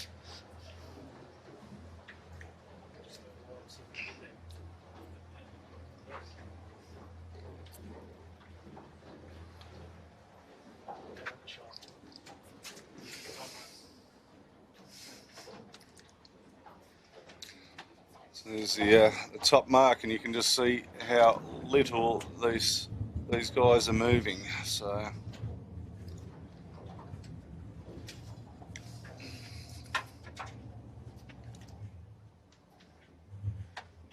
Considering the amount of breeze we do have, they're doing quite well to sail against the current the way they are.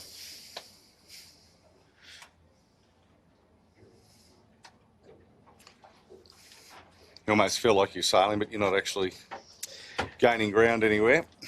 Their speed over ground might be a little bit lower than their boat speed, you reckon, Jimmy? Something along those lines.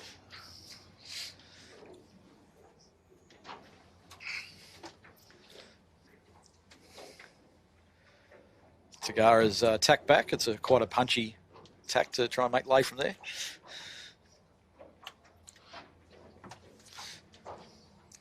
Have we put the kiss of death on the Bosca build? I think.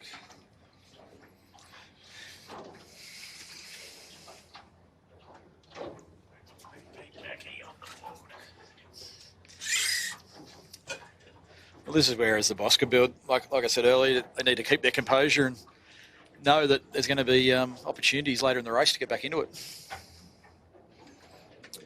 They're only doing these 2 short laps. It doesn't give you much. It's like the Belmont sprints, Jacko. You've been there. You know full well you have one little stub of the toe there, and that's that race gone. Hang around for the next.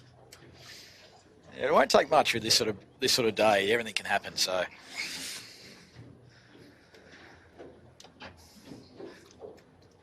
But yeah, at the moment, the way they're positioned, I'm glad I don't have my money on them.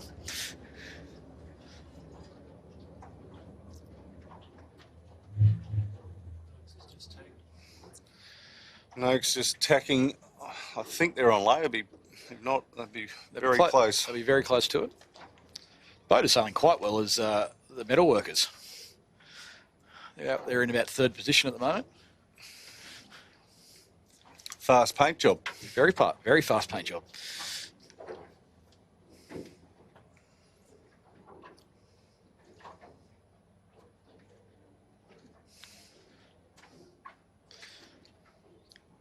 So Noakes should lay here.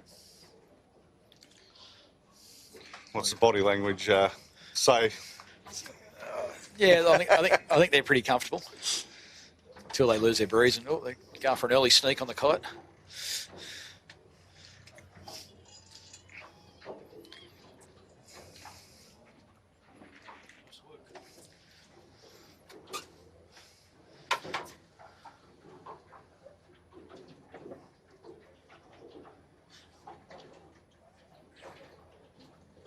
That wouldn't have happened in my day. That's our skipper pulling out the tack line.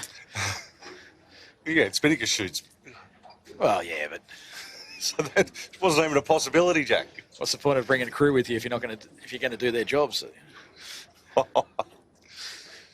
Spoken like a true skipper.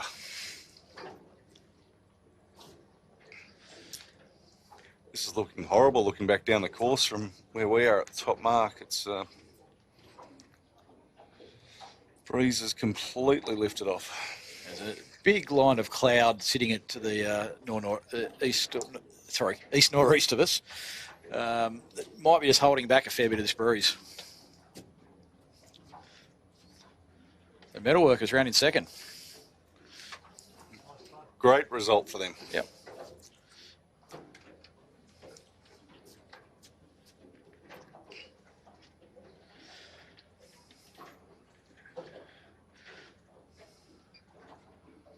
Don't know where 11 is going, which isn't on screen, but ley lines are Look, they're everything. Tack. They'll make that very easily. hopefully. Tacks do cost a fair bit in this breeze, but it's a long way to go. Next around is Tagara. Wish I'd had to do a little double tack, which is very costly at that top mark. Certainly is.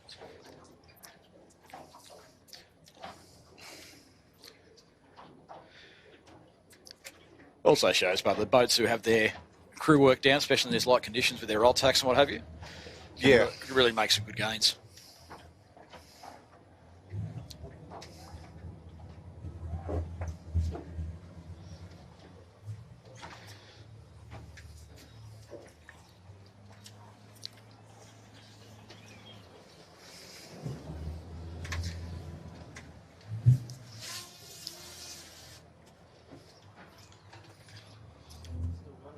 So far so good. Once again, good positioning for them.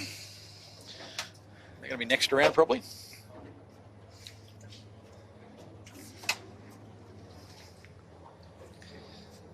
A few big names in this race have really stubbed their toe to start the club championships. The Riley Fittings Club Championship.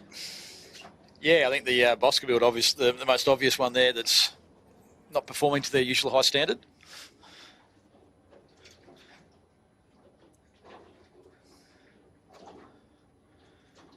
I'd love to hear Pete's opinion of the racing right now. It'd be great to hear, Pete Mackey.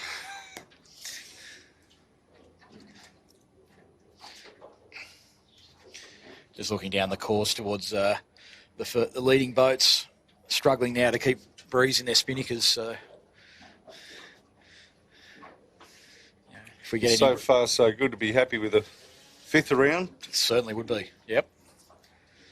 It might be interesting here. If we get any breeze in, it might restart the race and bring the fleet down to the leaders.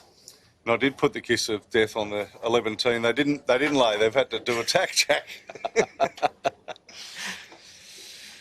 It's always tough to pick a ley line from that far out in no breeze and tide. Yep.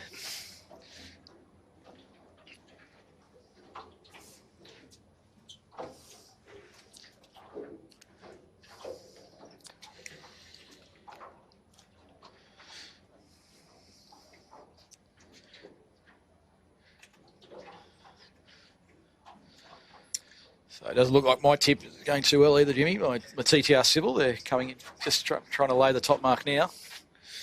a bit of ghosting going on, I think, Jacko. I did tip them to beat Bosca. That's Is that how the bets were? that's what I'm going to hang my hat on. Right.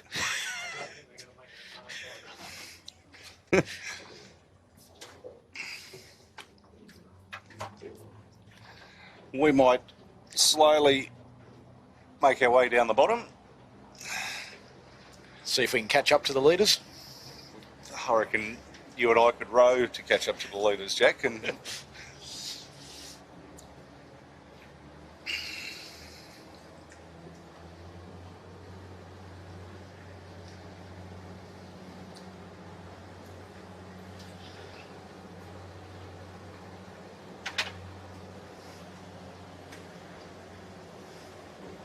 Nice bit of technique there on the so far so good. Getting a bit of heel on, allowing the kite to fall into shape.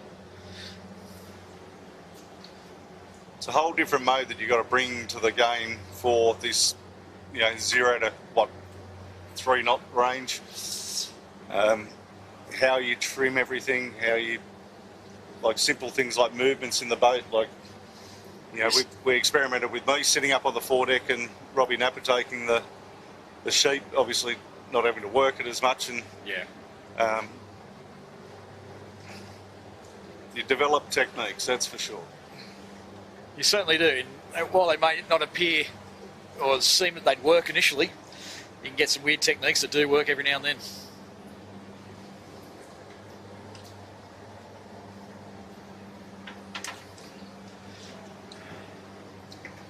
Hats off to the race committee here again, Jack, for trying to get this underway. But TTR, 11-teen and Bosca all going around the mark in not much pressure back up there. And as you can see there on the metal workers, Spinnaker has drooped to nothing.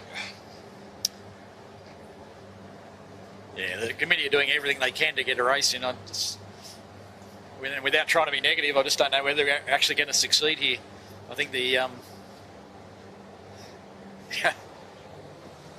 breeze up the course is looking very light, glass out, and I just hope it's not set in for the day. Yeah, I hope so, for everyone's sake, and also mainly for St George's sake, for allowing us to live stream the club championships. We don't want people to think this is what it's like to sail at St George. It's quite often quite the opposite. Yeah, what's the old favourite saying? No matter where you go in sailing, it's not normally like this. Yep. So.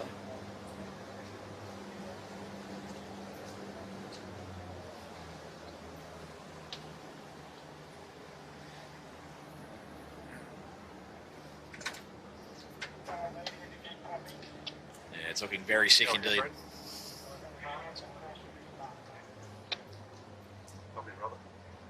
Just getting word through from your brother, that I call brother, but shortening the course here at this bottom mark. So one hot little lap to get race one.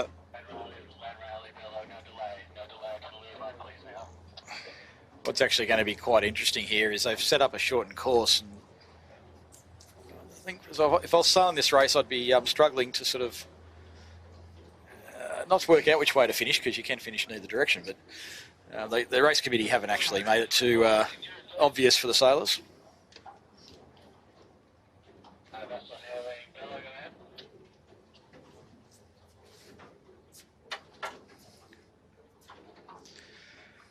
Certainly Noakes have the plumb position right now. The plumb rolled a bit. Apologies, viewers. We have a gate here at the bottom, so it's actually going to be, just sail through the gate for the finish. Even though they got the finish mark laid, that's not part of this lap. So no, for the viewers at home, you do see the checkered mark. That's not where they're heading to. Correct.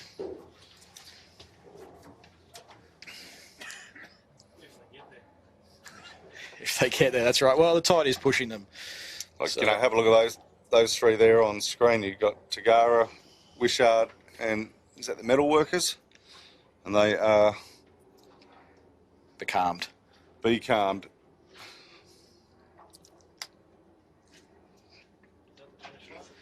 So this is the Noakes coming up to the finish now.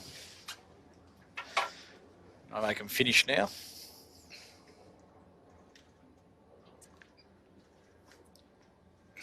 He's got the helm over. The boat's just not turning. There you go. So Noakes, winner of Heat 1 of the Riley Fittings Club Championship.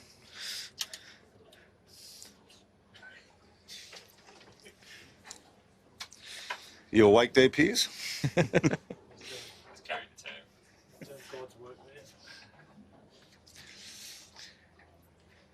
So the battle for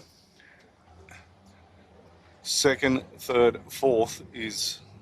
It's heating up, isn't it? It's very exciting stuff, Jacko.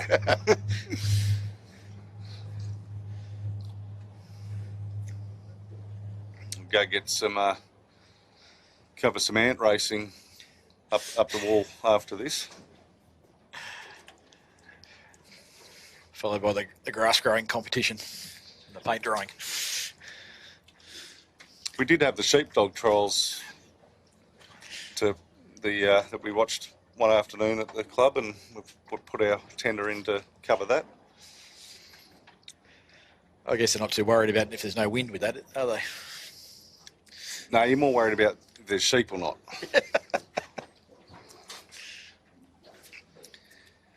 Interestingly, Jack, you've got the guy at the metal workers. Yeah, just they're dropping Sacking the chute. What's your take on that? Look, if you can't keep it full, if you can't set it, probably better to get it out of the air. Look, Witchard are doing the same thing now. Tagara have just got a little bit of air in theirs.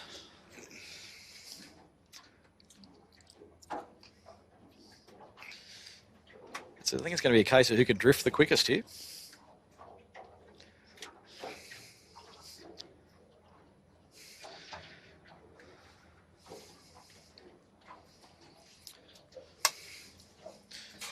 Trying to think. When was the last time we, like at Sale Media, we covered a race like this? Was Well, we had a quiet race at Nationals. There was a race in the Nationals, I believe. Yeah, not this down pressure. Not this down pressure, no. But I remember one of the 18 races we had chits many years ago, but the problem they got at the moment is that, you know, with the breezer being at sort of 1 to 2 knots and tide being about 1 to 2 knots, everything equals out. Apparent wind 0.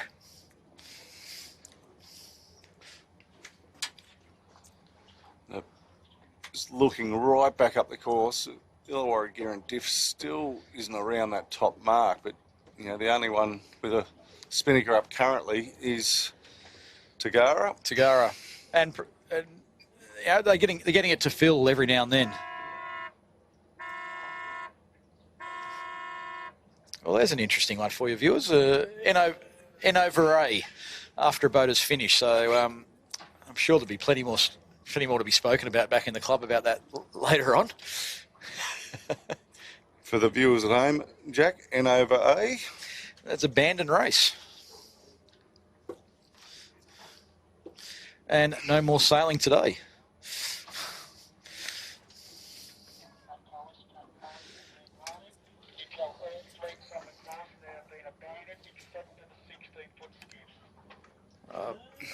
Okay. Okay, Jack just heard. Yeah. Did you hear it? I just heard that. Yeah. So, viewers, the race committee have just indicated that all racing is abandoned for the day, apart from the 16-foot skiffs. So, we've got, a couple of boats coming along. Looks like Witchard has got second. Tagara would be third, with the metalworkers fourth.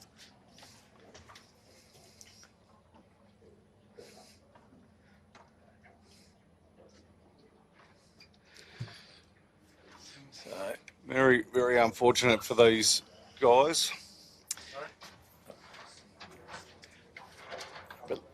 But look, I think it's the right decision. There is no breeze. No boats are sailing. No, agree. And there's not any likelihood of having a race be held this afternoon. So, yeah, let's send the boats ashore.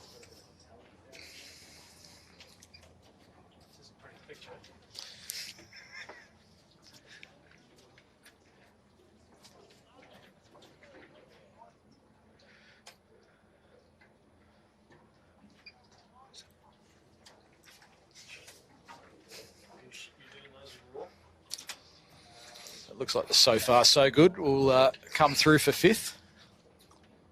Which is awesome.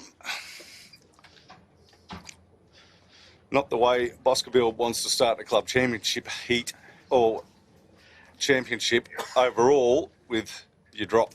That's right. Well, ironically during the week there was some data put out showing that last year Sarah and Pete on the Noakes had an average score of 1.1 in the last club championship. And unbelievable. I think with their, what are they, 5, 6, 7, 8, 9, they've got one of those points already on the average. So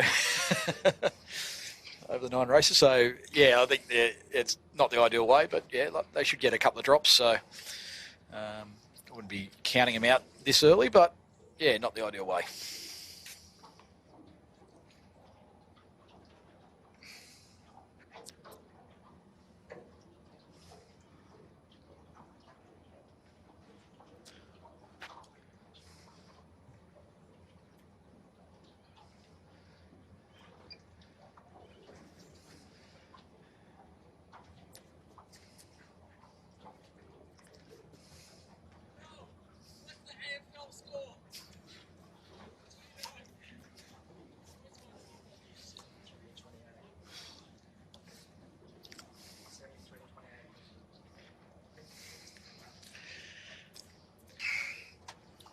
So that other random sporting event, we're just getting an update, 73-28 to Brisbane. So oh, spoiler alert. Jeez, what if someone was recording it, wanted to watch it later?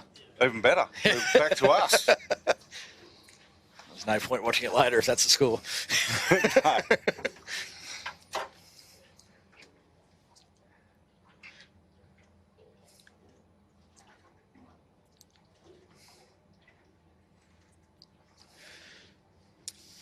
What you do feel for these guys, it's yeah,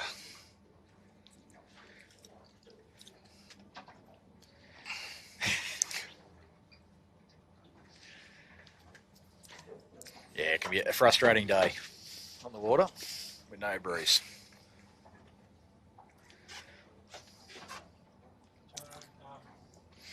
Phil, do you want to go right back up to the last place? See whether or not they've packed it in. So I can think of a few worse places to be still, but yeah, struggling all the time. The numbers getting lower. as long as you don't start naming them, Jack, we've all got That's to get right. home. Yeah. So good station.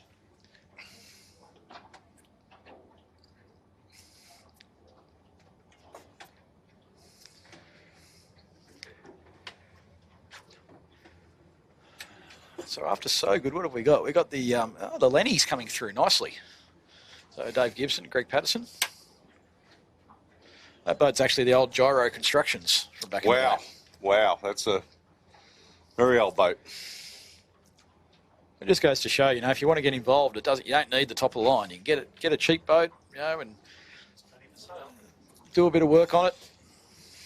I think Dave's probably, I think he's probably spent 1/3 of the budget of nearly every other boat out here, and he's, this sort of stuff. Who knows? Everyone can be competitive. And the prize money that both Manly and St George are paying is very, very top shelf. So, look, you probably assume that he would make back his outlay in the prize money in the first year, the first week. first week maybe.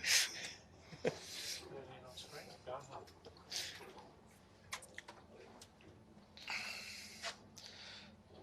Looks like the 13's organised themselves a tow. Good on them. Yeah, sorry for the radio chatter in the background that you might be hearing. It's the only way we communicate with the race committee, especially on days like today. So,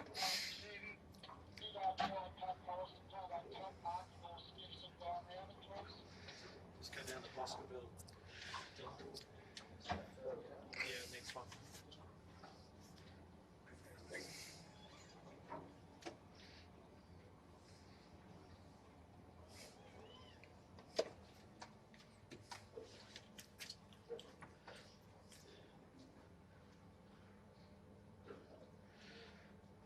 So the Lenny comes through for 6.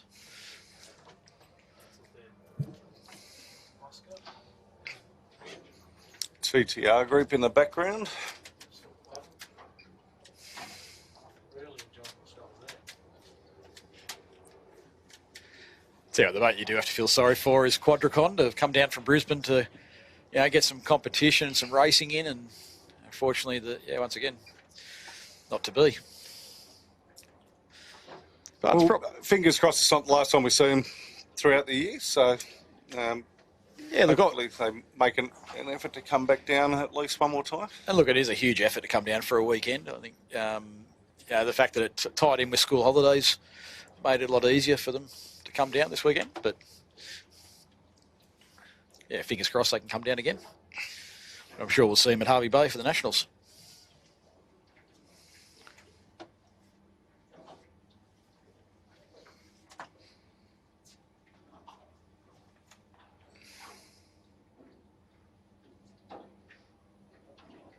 Just on that note there,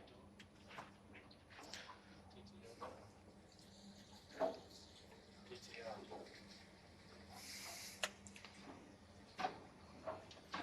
Breeze is completely shut down on these guys.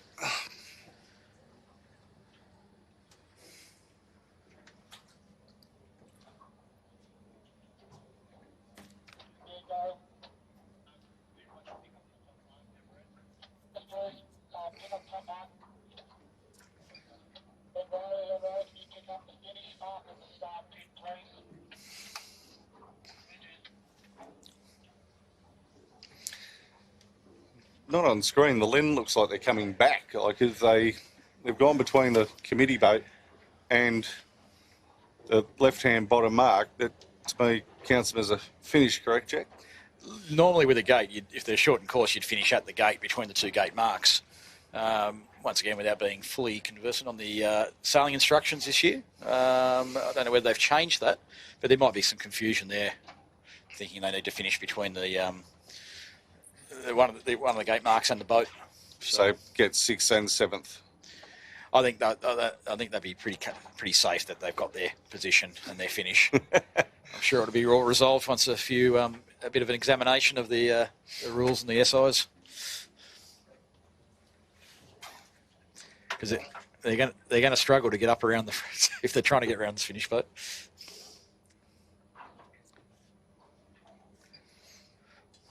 Tide's still just coming in, so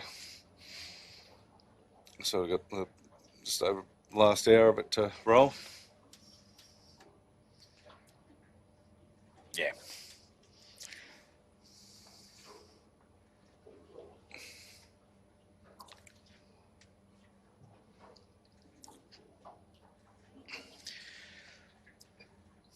I think they got the Lenny would have just got there anyway if they with this other finish line there. The other one, the imaginary, the virtual. Yeah, it's quite funny that some of the sailors just don't read up on their sailing instructions, isn't it? It's always a... Look, with any sport, it's very hard to win if you don't know the rules. Yeah. TTR group next across, and then just about to come around his finish mark is the Bosca build. They re-sprayed that boat, or is it just... Might have had a little bit of touch-up. There subtly was a grey originally. Yeah, I'm just wondering whether Pete Mackey lent his secret polish bottle. It's got that Pete Mackey polished look about it. The special formula.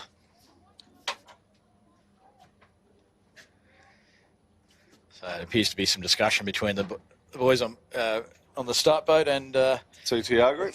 Well, and the Bosca build guys. So...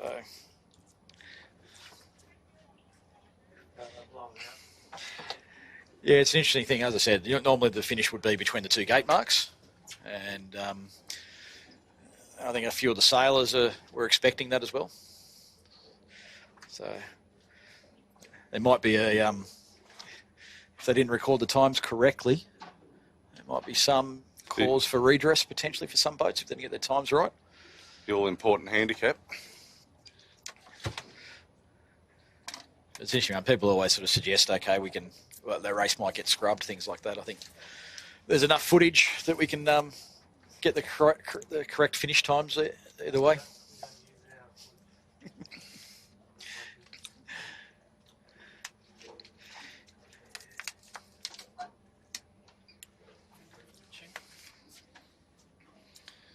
Another rain squall coming, which I think will hopefully a little bit of pressure will push out the front of that. But yeah, ironically, probably all the boats will sail in 10 to 15 knots and beautiful breeze and pull the boats away.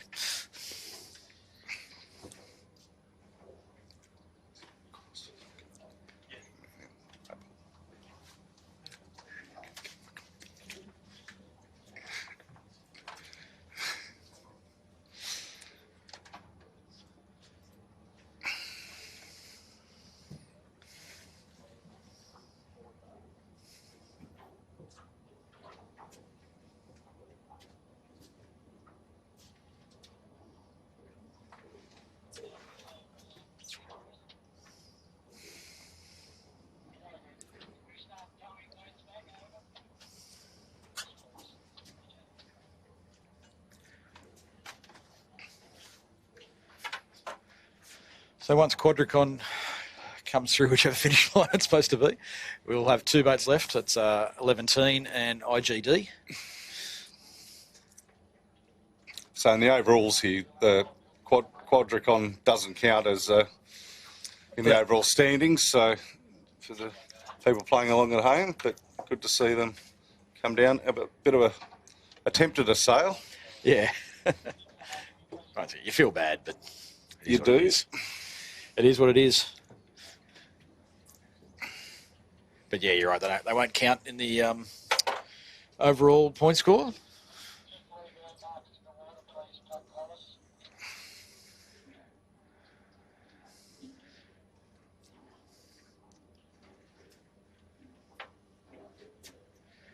Watching these 2 guys come in, or even actually the whole fleet, it sort of makes you realise what Olympic walking commentators have to.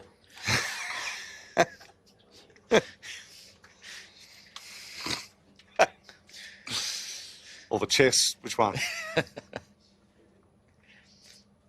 Oh, well, still better than Olympic breakdancing. Depends who you're barracking for, mate.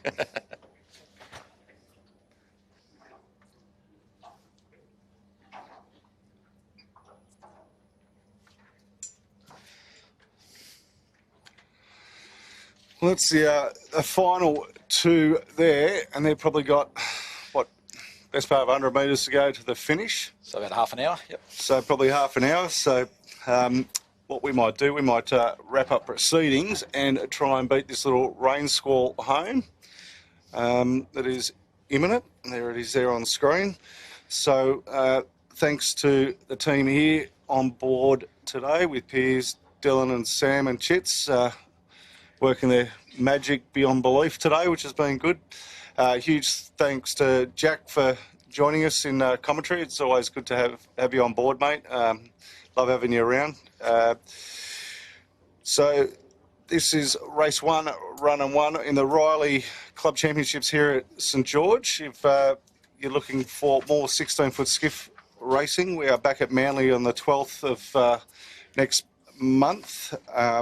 To bring you there, Club Championship. And then on the 2nd of the 11th, we are back down here.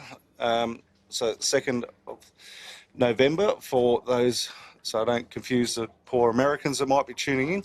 I'll be back down here at St George for potentially 2 more heats. So we'll wait and see. It's scheduled for 1, but they may choose that opportunity. But yeah, but yeah, so... But thank you, everybody, for watching. And this has been a Sail Media production for the St George Sailing Club.